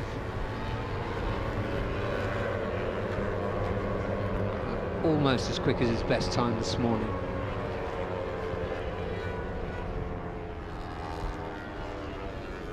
Once again, there is Faraz Putra Fadil in the middle of that group. On the Yamaha, a whole bunch of Hondas ahead and around him, including that of Irfan Ardiansha, number 16, with the pink helmet.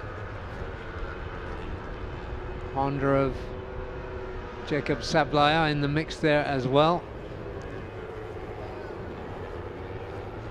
Here's Axel.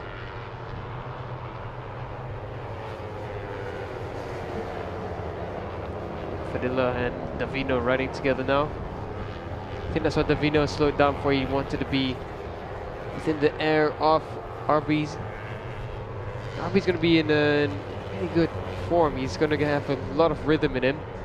He did 2 rounds of Moto3 back to back, and then now again for a 3rd weekend in a row on track with the AP250. Yeah, and all the travelling as well, which is a challenge. And yesterday was enough of a challenge for me to get from Bangkok to here. It's like a 13-hour slog, but yeah, he'd definitely be tired, but rhythm-wise, I think we should see a good weekend from RB. We'll always see a good weekend from RB for that matter. He's a real quality rider. yeah, his start to the season was irresistible, but just tailed off a little bit.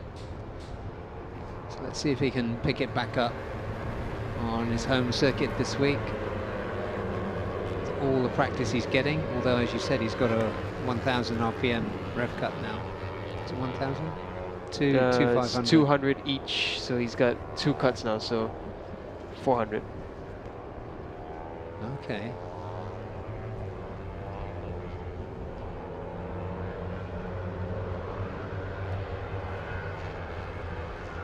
Galang-Hendra in that group as well.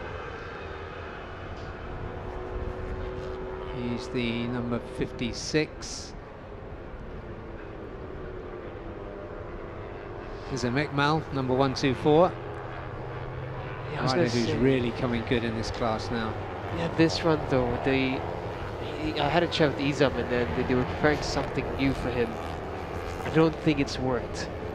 What they've done in the past round in Motegi was a huge step forward, but right now in Mandalika, this looks like a big step back now, because the upgrade that they brought is just not delivering the result that Izam needs. Izam and Moriba Vitoni are proper championship contenders as well still now, so Izam to have a bike that's not delivering the performance he needs, that's going to be a big hit.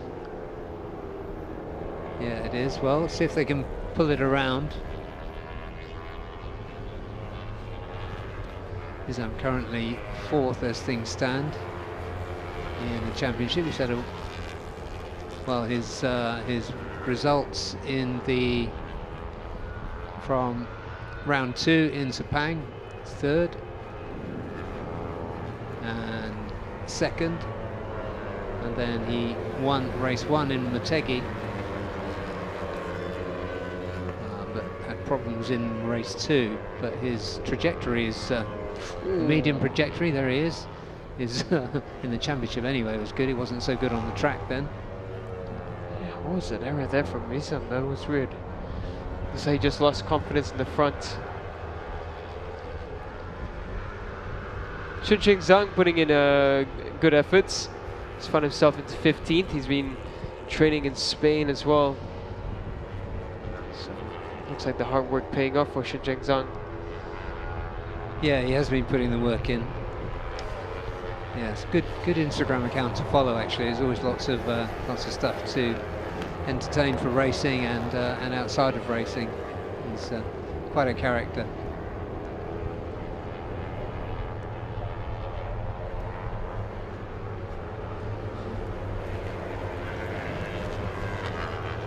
So chain off there. It's for Chandra Hermawan. It's not quite such an easy thing to do with race gloves on.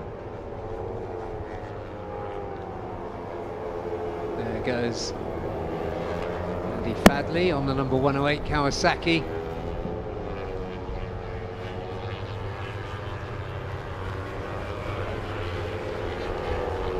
Andy Fadley currently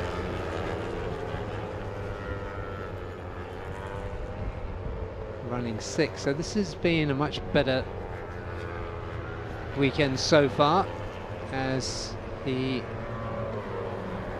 climbs his way back after a couple of miserable seasons plagued by injury. In fact, kept him out last year. Things got so bad.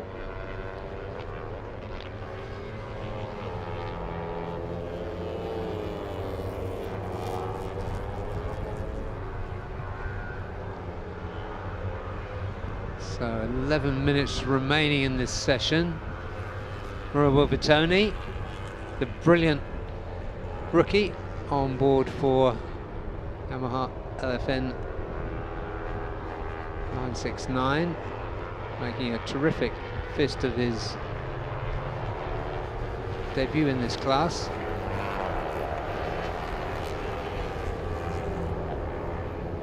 He's quickest ahead of Daniel Shami. So the interesting thing here, I guess, is that we have Yamaha, Kawasaki and Honda. Aiki Yoshi aboard the Kawasaki, currently in 3rd with a 1:47.8. That's less than half a second down on Murabil's time.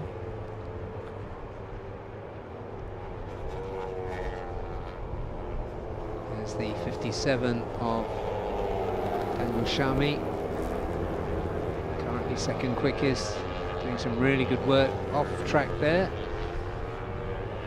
Here's Kevin Kintel. There is Aiki Yoshi, currently in P3.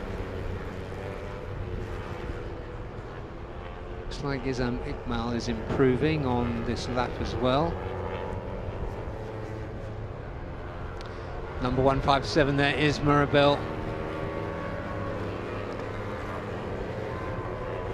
Shami has just cut down his advantage at the top to 0.165 of a second. So really good work from the number 57, Daniel Shami, for Uma Racing. Once again, great to see Uma Racing in this category too. The number 124 there is Izam Ikmal.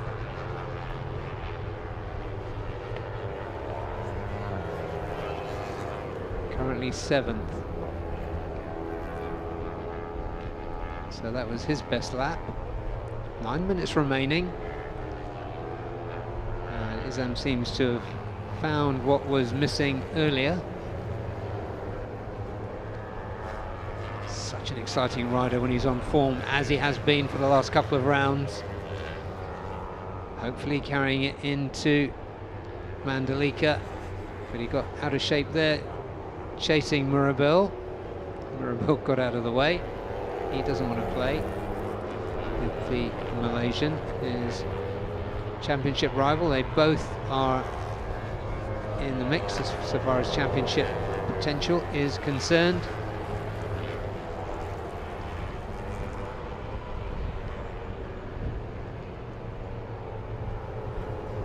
Now they get down to it again.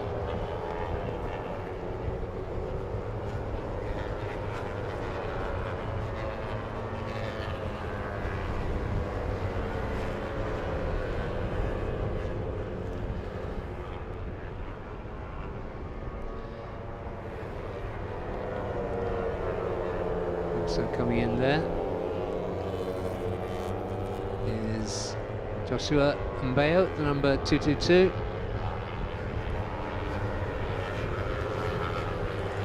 They'll have time to go in and come out again. There's one of the Astra Hondas just gone off. Can't see the number there, and I can't remember the helmet design. I think that's Davina Brittani. So it's going to take a bit of pushing out of the gravel. We haven't seen too much of Kridipat Kankum. He's 1.2 seconds off the best time of Mirabel on a 1:48.5. So he's currently 5th quickest. There's Davina Brittani.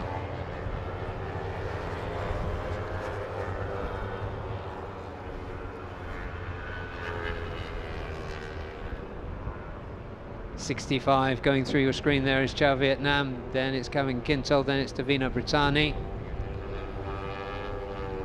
and it's Nguyen Hu Tri.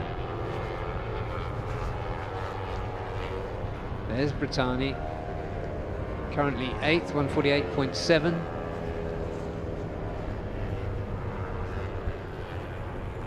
Good look around there, so this won't be a quick one for him, but if he looked around far enough he would have seen Irfan Ardiansha, the number 16.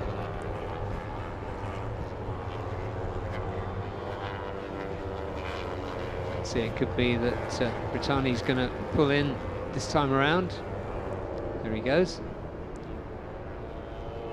Oh, he comes back on again. So perhaps we won't worry about decoding that.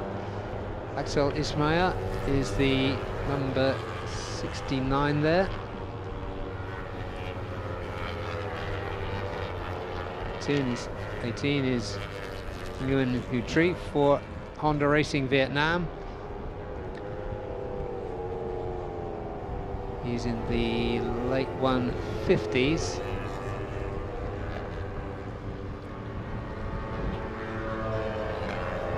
Earlier he was 18th. He's more than a second quicker in the first session. So currently in 23rd, lots of potential for improvement. That's the number 14 of Kevin Kintal for Idemitsu Honda Racing India. Chao Vietnam has just put himself up into 8th. Andy Fadley 6th, so the two Kawasaki's in the top 6. Arby down in 10th. It must have been him that crashed, not Davina Brittani. I called the wrong Astra Honda rider earlier. Apologies for that. But there is Brittani.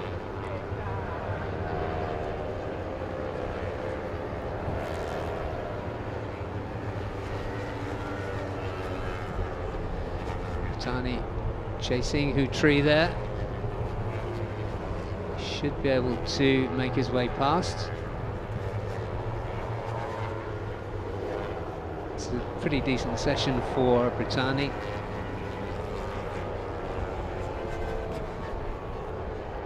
Still Mirabel at the top, the target time 1:47.336.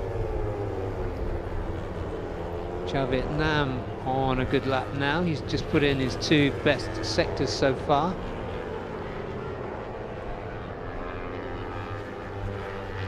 Currently 8th. Pretty decent sector 3 for him as well. He's running with his Ikmal by the look of it on the timing screen.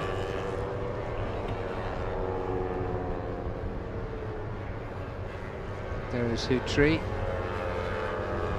number 18, still running ahead of Davina Brittani, taking a very wide sweeping line through turn 16,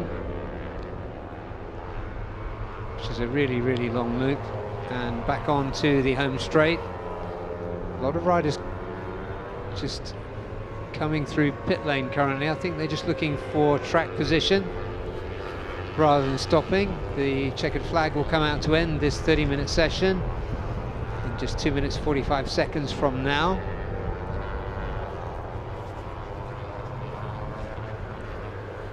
There's the number 99 of Gary Salim on the MS Glow for Men Honda. Expect to see great things from the former champion.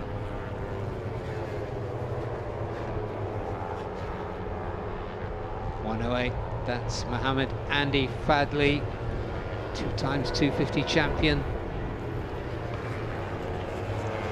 Also raced in Supersport, but then had some horrible injury issues. And this is by far the best we've seen of him this season, so it'd be fantastic to see him battling with the front group this weekend.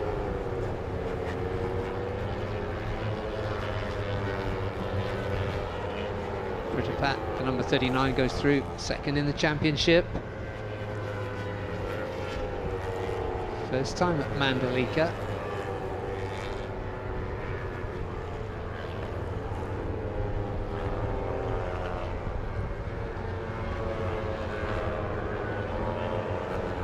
Pat on a good lap currently.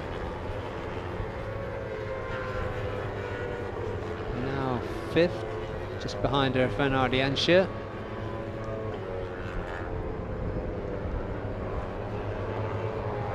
Number 18 we were looking at earlier, Nguyen Hu Tri. He's on a pretty decent lap as well as we approach the last minute of this session. There goes Andy Fadley. This will be his last flying lap around. He's got Gary Salim ahead of him. 2 former AP 250 champions together.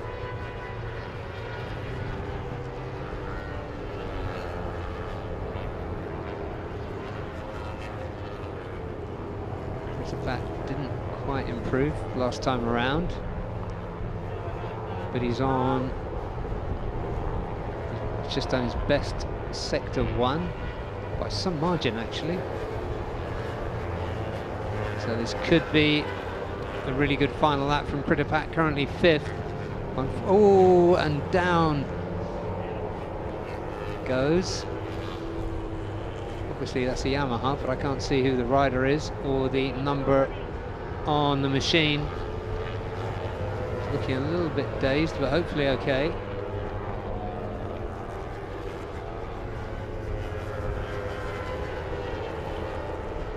Ooh. Not sure if there was contact between those 2 bikes that caused that, but that was a hard fall.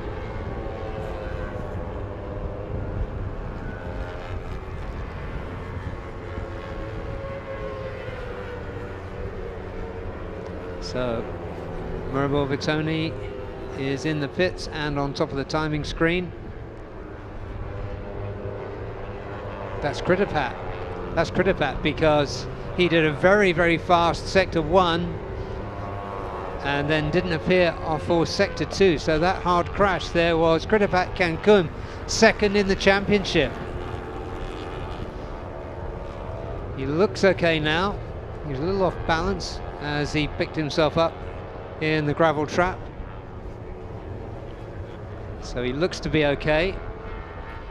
And it happened right at the end of the session, so they've got a good couple of hours to put that Yamaha R3 back together again as this session comes to an end. So an unfortunate one for Krittipat.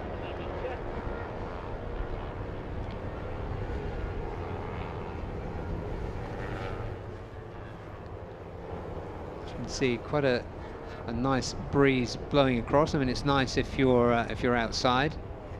If you're on one of the lighter motorcycle classes like this one, it could be a little bit more off-putting. But there he is, the very, very fast rookie for Yamaha LFN HP 969 Indonesia, Murabul Vitoni, 147.336, and he is on top of practice 2 and the fastest time of the day so far. Daniel Shami, Ahmed Chiril for Uma Racing, second quickest. Third, great session there from Aiki Yoshi. Irfan Ardianshah, fast in the first session, really good second session too. He was fourth. Then late crasher Kritapat Kenkum, 148.555 was his best time. Then it was Chao Vietnam, did a 148.6. Rish Takahira for TY Antares Racing Team, seventh quickest, 148.6. Just a shade slower than him was Andy Fadley in P8.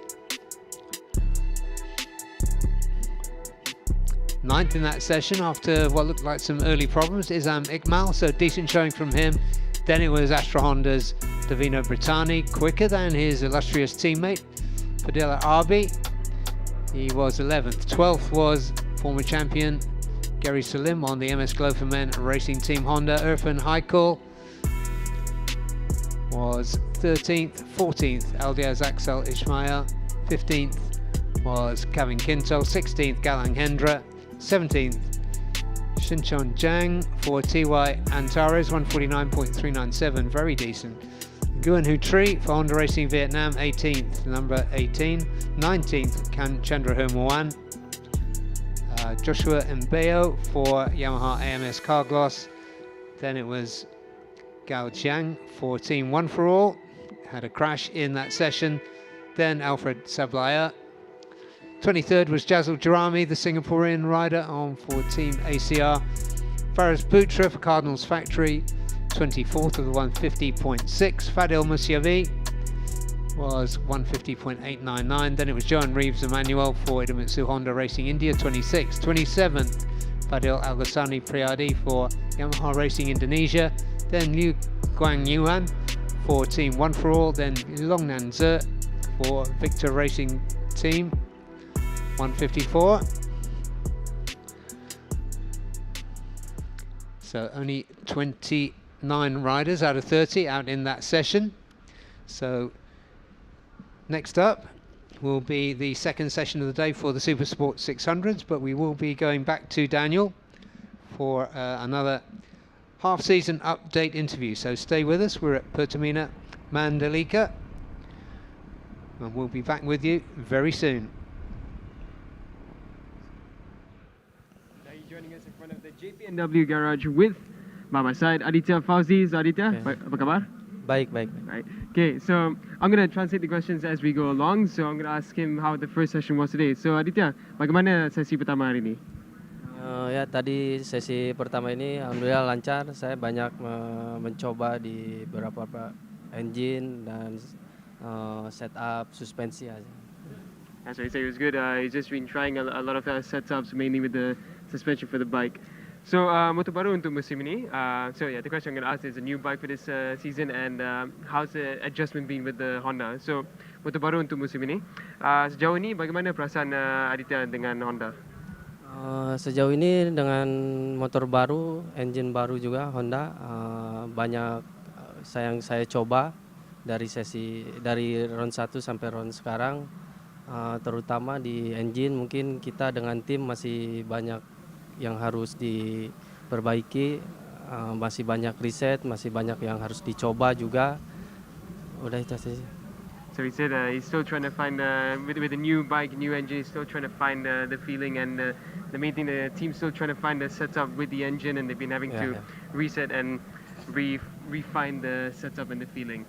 So the next one is I'm going to ask him, how difficult has it been finding the setup with the wind that's been so strong today? So Ditya, apakah sulit menemukan setup dengan kondisi angin yang kencang hari ini? Ya, tentunya sih, apalagi dengan kondisi dengan motor Underbone ini kan sangat sulit juga, karena sangat berpengaruh ini angin juga. Mungkin untuk rider ya pintar-pintar mencari rombongan, jangan sampai lepas dengan rombongan yang lain. karena di Underbone ini 100% juga butuh strategi yang untuk angin ini sangat-sangat sulit sih. So you're saying, it's very difficult because with Underbone especially, it's the big factor is the wind, and so it's going to be a matter of whoever can find the way through the pack and get through everything, and eventually just choosing the right strategy at the end. So the next one I'm going to ask him is how has it been so far in the process of finding the setup with the bike? So Aditya, bagaimana proses pengembangan motor dengan tim? Proses pengembangan di sejauh ini oke ya, karena tim dan mekanik juga tiap hari malah tiap minggu kita sampai lupa tidur juga mereka karena mesin Honda ini kan mungkin baru pertama juga untuk saya dengan tim, banyak yang harus di reset juga, kita banyak latihan sejauh ini dan alhamdulillah kita setiap round ada di podium, hasil yang baik juga. So what he's saying is the team have been working hard until they forget to sleep, and sometimes day in week out they've been training a lot as well, trying to find the setups. Because again, it's a Honda, so they're still trying to find their way around, but the results so far has been good. Okay, so the last one I'm going to ask him is what's his expectations for the last 3 rounds. So, Aditya, apa ekspektasi Aditya untuk 3 round terakhir musim ini? Saya berharap di ronde terakhir di 3 ronde terakhir ini saya bisa memberikan yang terbaik untuk tim dan hasil yang maksimal juga agar bisa mendapatkan ketertinggalan poin saya ini. So he's saying that he's hoping for the best result. He's going to give the maximum, and he's going to try to push all the way to the top. So thank you so much, Aditya. Always fun talking to you, and good luck for this week.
We are live and back on track at Pertamina Mandalika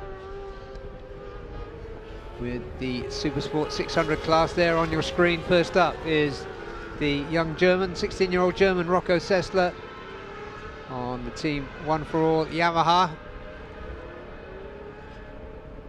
Rocco we saw at Mandalika last year, but on a TVs Asia Apache, that's a single-cylinder 310cc machine. Now he's on a 600cc four-cylinder machine, so there won't be too many lessons he can carry from that class to this one.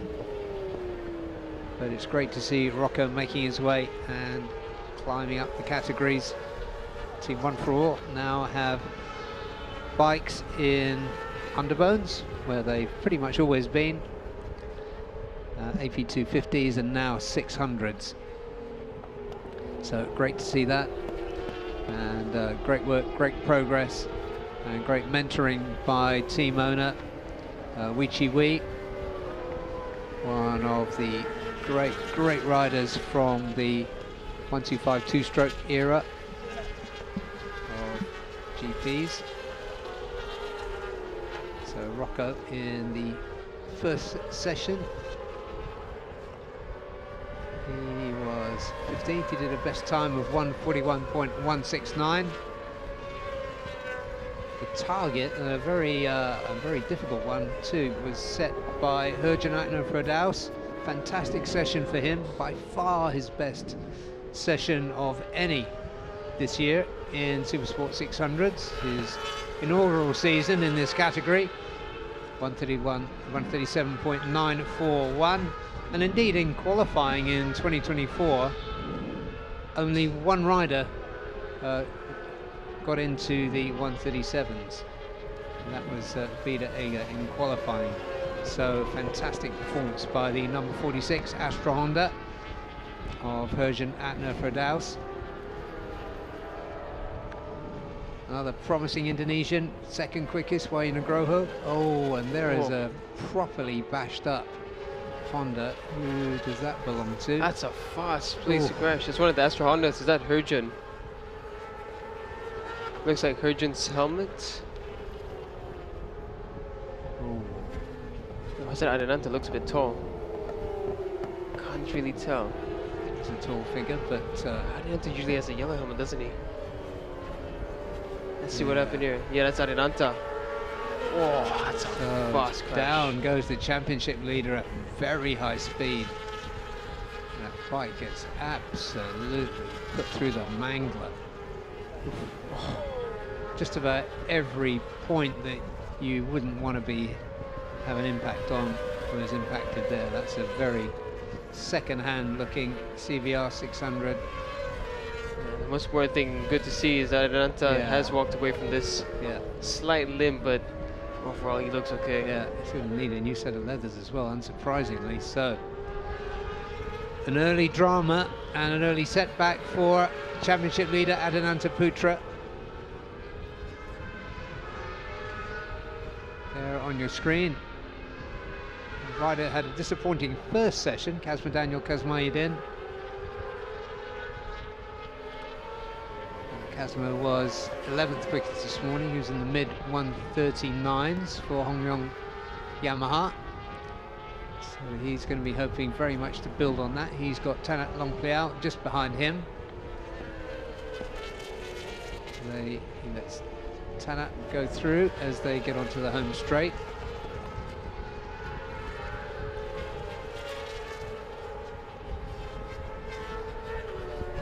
So we go, Yamaha versus Honda.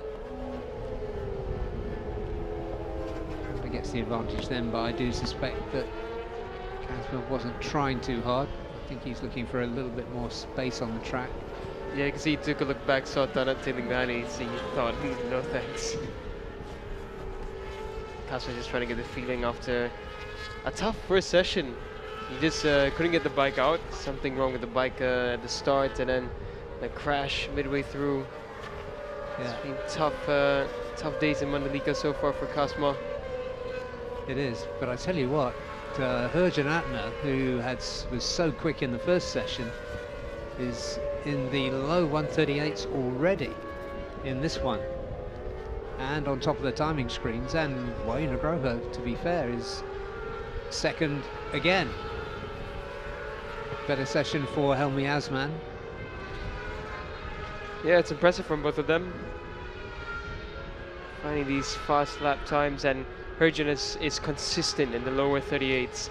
He's done another 38.3. That's it. He really has got pace, and as you were speculating earlier, Daniel, this could be just the breakthrough round for Herjun, so they can really see what he's made of, because he's frustrated us slightly in the commentary box because we know his quality, how fast he is, how adaptable he is. Yeah, sometimes it's just that once you get one, even just one good session in, it unlocks that whole feeling on the bike, and I think that's what's happened to Herjun. Either that it happened this morning or it's happened last week in his own national championship. But something has changed in Herjun, and it's finally the Herjun we remember. Yeah, Anupab had a bit of a quiet session as well, but he's on a good lap at the moment. So he's likely to jump up the order. Yeah, it looks like he's going to go third at least. Yeah, Wahyu on another good lap.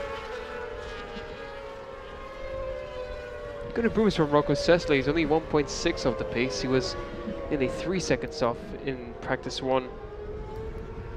Yeah, he was 3.2 off. So now Rocco finding big improvements. Wahyu Nugroho goes faster. 138.277. Anupab goes up into third, 138.5. And Kip finally shows up as well. Yeah, Wahyu goes to the top. Oh, sorry, Kip's lap got deleted. Track limits.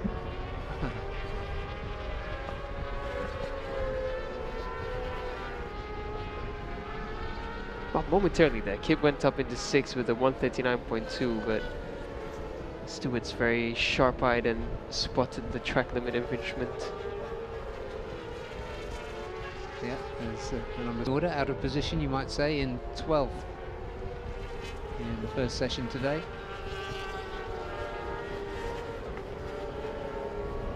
Yeah, so Rocco this time round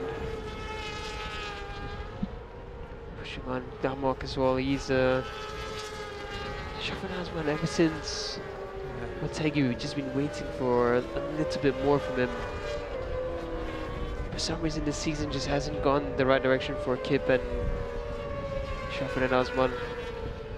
Yeah. I think it's only made Helmi's charge a bit tougher. Yes, yeah. Let's push from within. Yeah. And you were talking about Herjun's pace just now. He might be. Yeah, there we he go. is Yeah. coming back up to the top. Yeah. 38.2. Every lap is a low 38 Yeah. from him. It's unbelievable. That's really good race pace. Yeah. So if this was to be a race situation, if we look at the lap times right now, we're looking at Wahyu versus Herjun Atna, and then Anupab somehow would have arrived as well. But what a showing from Herjun and Wahyu. This is really, really good to see. Yeah, Adananta missing for this session. Hopefully only for this session. There he is. Camera magnet, Chajin Tong. Mind you, Wahyu Nugroho is still within the championship fight. He still has a mathematical chance. It's not too far. Yeah. So it's all to play for. Yeah, there's nothing between them on the timing screen here, 2800s. Another one which has just caught my eye again. After a decent practice 1, Farozi top 5. He's currently running in 8th as well, so Farozi has closed that gap.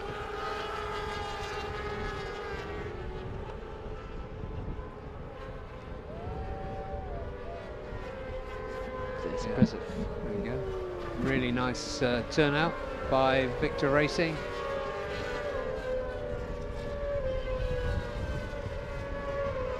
Definitely stepped up the graphic design game in Victor Racing. Really stands out. Good improvements as well from Dimasaki Pratama. He's only within 1.4 of the top in the first practice, which is understandable in the first session, getting used to the tires again. So he was 2.5 seconds off. Now he's only 1.4 off. So a big step forward, and again, it's from a rider who we do expect that from. Dimasaki Pratama, a very familiar name in Southeast Asian motorsports. Yeah. Oh, and this is a surprise because we're coming up to the half-time break, and Xia Juntong is pulling into the pits. So I think his sponsors will be on the phone. Yeah. Yeah, something's not right with the world now. But there's another improving, exciting rider, McKinley Kyle Paz. Kyle currently 4th quickest, 6/10 off the best.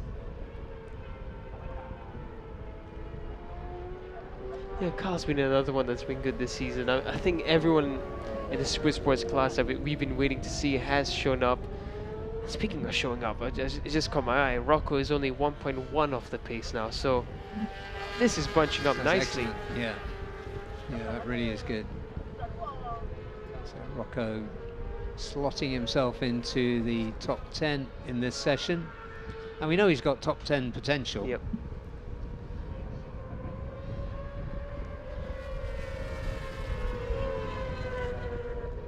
Kitsida for Honda Thailand in 11th, Jack Rapat in 14th, so those guys should be doing better.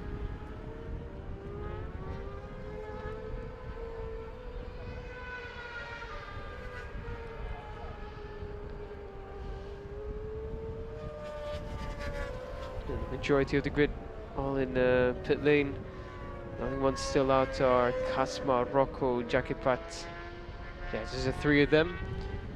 Again, usually this is the time that we see Xia Juntong, but Yeah. a very different approach this time. Yeah, so hold the front page, there's a strategy change for Xia Juntong. Yeah, let's a good look at Jakipat Putusan. So Jakipat, who had a tough session earlier, he's 3 seconds off with a 141.2. This time around a 140.265. So Yeah. good step forward for Jakipat. Yeah, and he needs to after poor performance really in Motegi. Disappointing. Yeah, it was bizarre for both Jakipat and Tanat. Just wouldn't have expected them to be struggling at any point in the season, but yeah, strange one.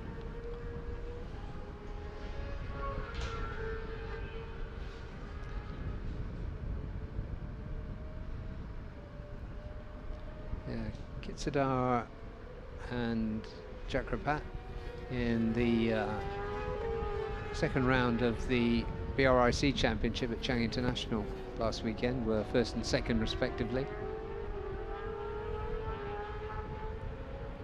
So saw a bit of debris on the gravel, and Yeah, that's I don't know if that's someone's- Adelanta's bike, I think, or yeah, bits it and must pieces be. that are left of it. Yeah. I got concerned on whether someone else had just crashed.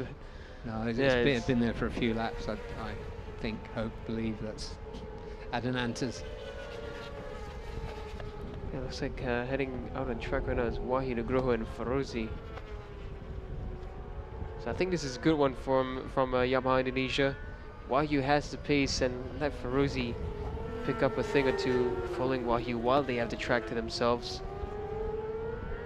Yeah, 2nd season in this class for Wayu. 1st season for Ferozi after his phenomenal 2024 performance in AP250s, coming back from a broken leg to finish 2nd in the championship. There's a young guy with some grit for sure.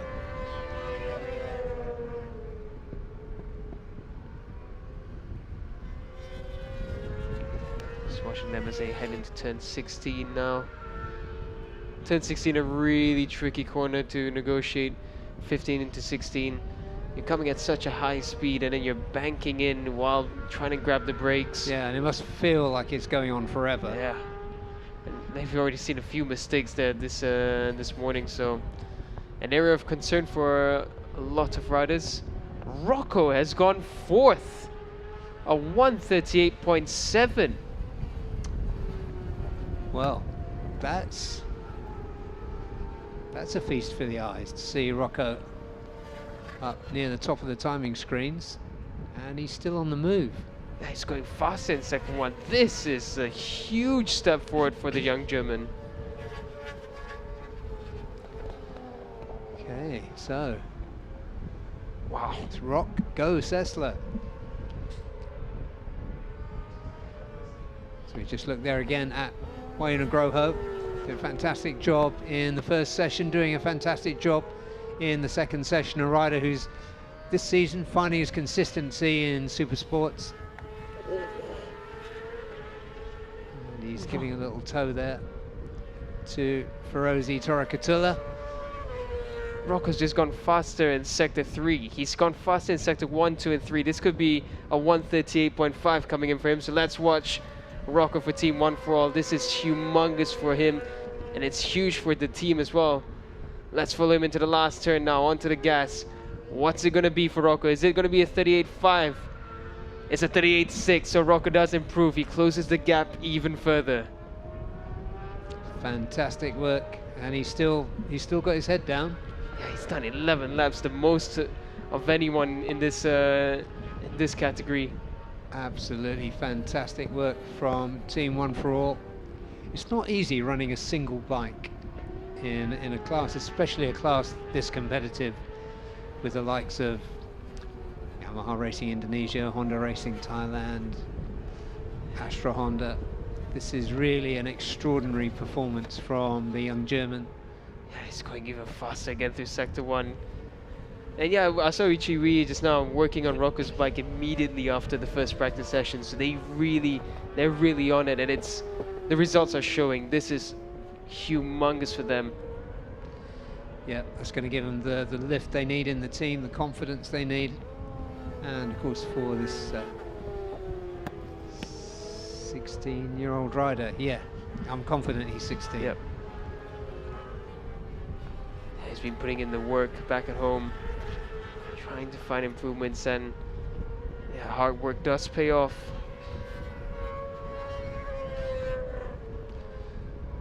Yeah, and I mean, look who he's got behind him.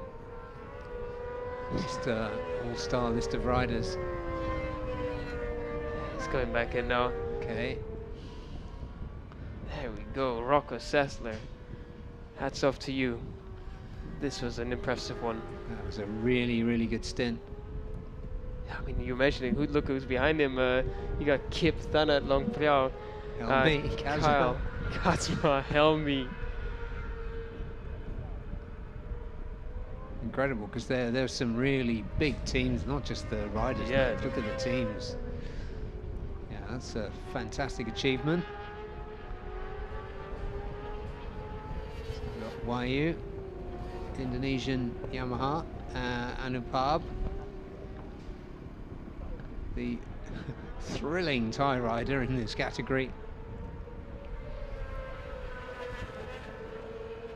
Currently second and third on the timing screens, and going faster.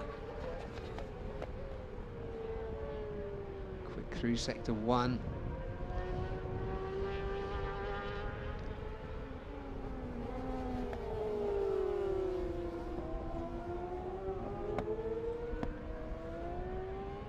Head up to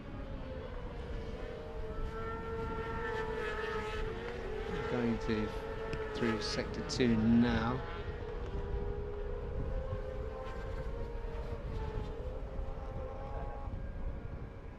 This circuit really does snake around through sector 1 and 2 from turn 1 through to turn 10. It really does flow nicely, this track. Yeah, it's quite different from any other track that we have in our ARC calendar.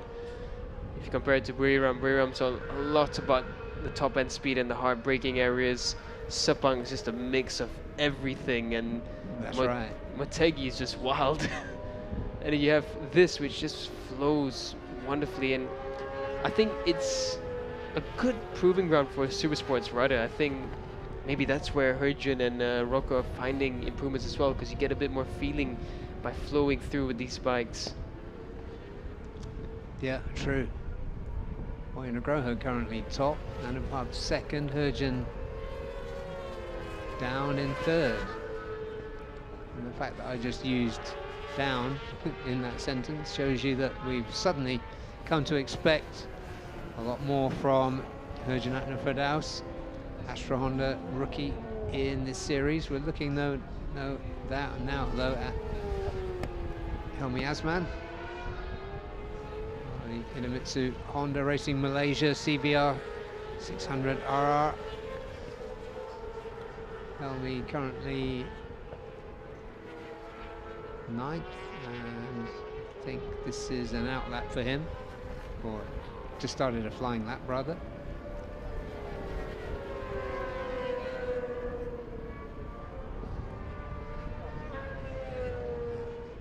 Two, so it's 3 and 4.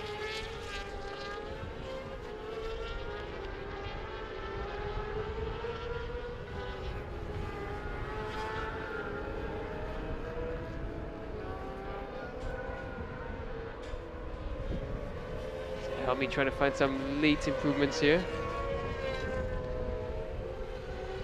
Indeed, 5.5 minutes remaining.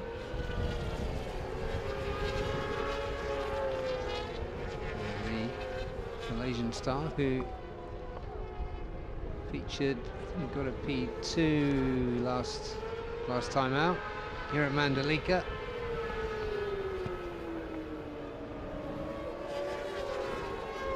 Yeah, he did in race 2. He was second behind his then teammate in this category, Azroy.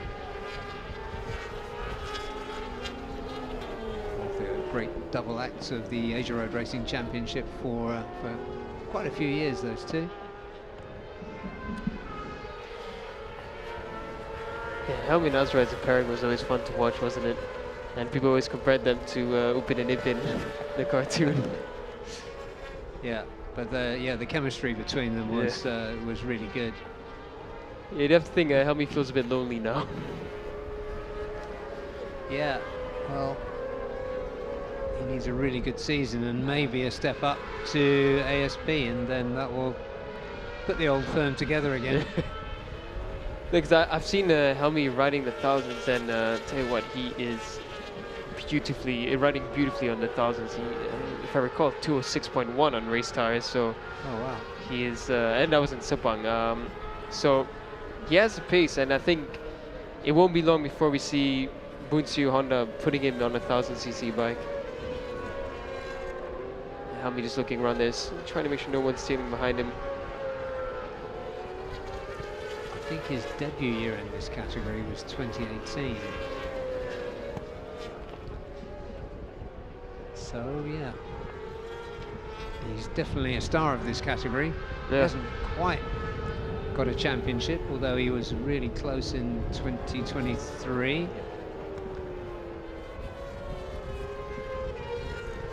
It'd be great to see Helmi do something special this weekend.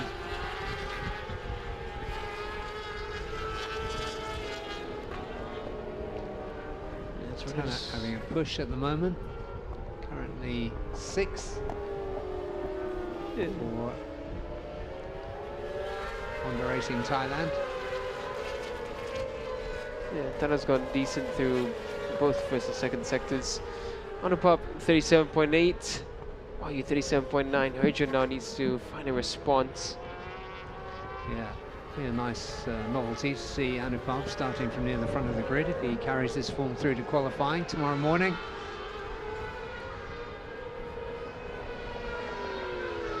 Anupam went properly wide onto the curb there. Not a place you want to be on when you're tipping the bike in, going really slow. Yeah, absolutely. He has a look round at... Tanat does set his personal best, 38.9. Kip as well has improved, 39.0 for Kip. Finally he makes that 39.0 stick. No lap time deletion for him this time. And Marco holding strong on fourth.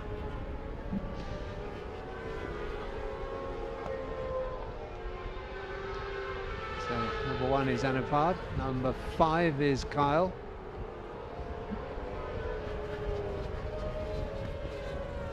.37.8 versus 138.8. So 1 second between the best times so far of these two teammates, with this lap plus 1 more remaining before the session finishes.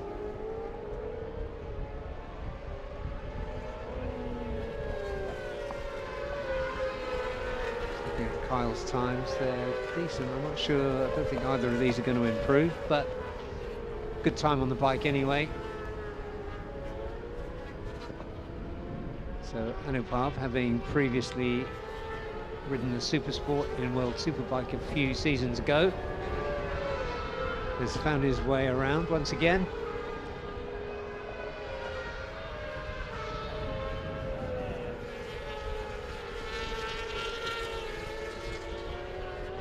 So he's just almost a tenth quicker than Wayuna Groho, who's in the pits.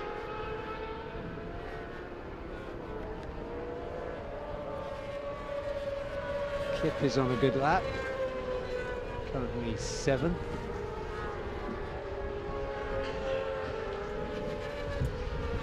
Got a few good late improvements coming in, a lot of riders setting their personal bests of the session.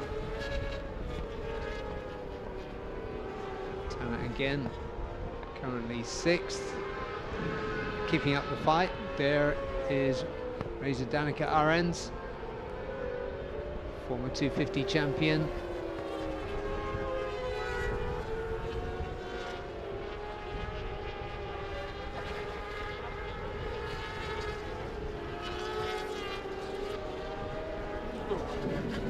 Checkered flag comes out now. There's Reza Danica. Reza hasn't been having the weekend that we expected from him either. Like, No, he hasn't. was it in Motegi or Sepang that we saw him take a step forward? Yeah. Then it just hasn't delivered the final touch Yeah, yet. that's right. I think it was Mateki. We thought, oh, there he is.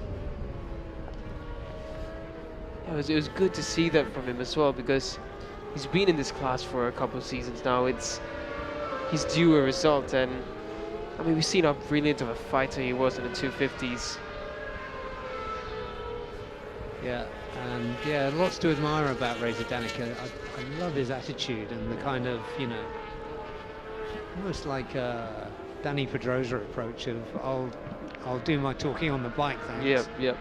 But actually, when you talk to him in person, he's really nice. He is, indeed. Checkered flag comes out, and don't have any last minute shifts in positions.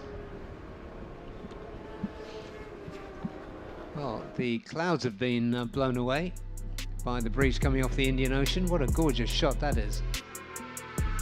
It just shows you how blue it is around Lombok. Looks like the wind might even have dropped a little bit. That would be good, especially for the riders on the lighter bikes. But there he is, Anupad Samun, second in the championship, 137.885. Second was Wayuna Groho, another brilliant session from him, 137.979. Then it was Herjanatna Firdaus, and the best session of his Supersport 600 career so far. Congratulations to Rocco Sessler for getting into 4th for Team One for All. Then it was Kyle Paz for Honglong Yamaha Racing, 5th. 6th, Caroline Paui for Idemitsu Honda Racing Malaysia. Amazing that he's the quickest of those riders. Then it was Tanat Longpleau for Honda Racing Thailand. Ferozi Torakatula did best time of 139.060. He was 8th fastest.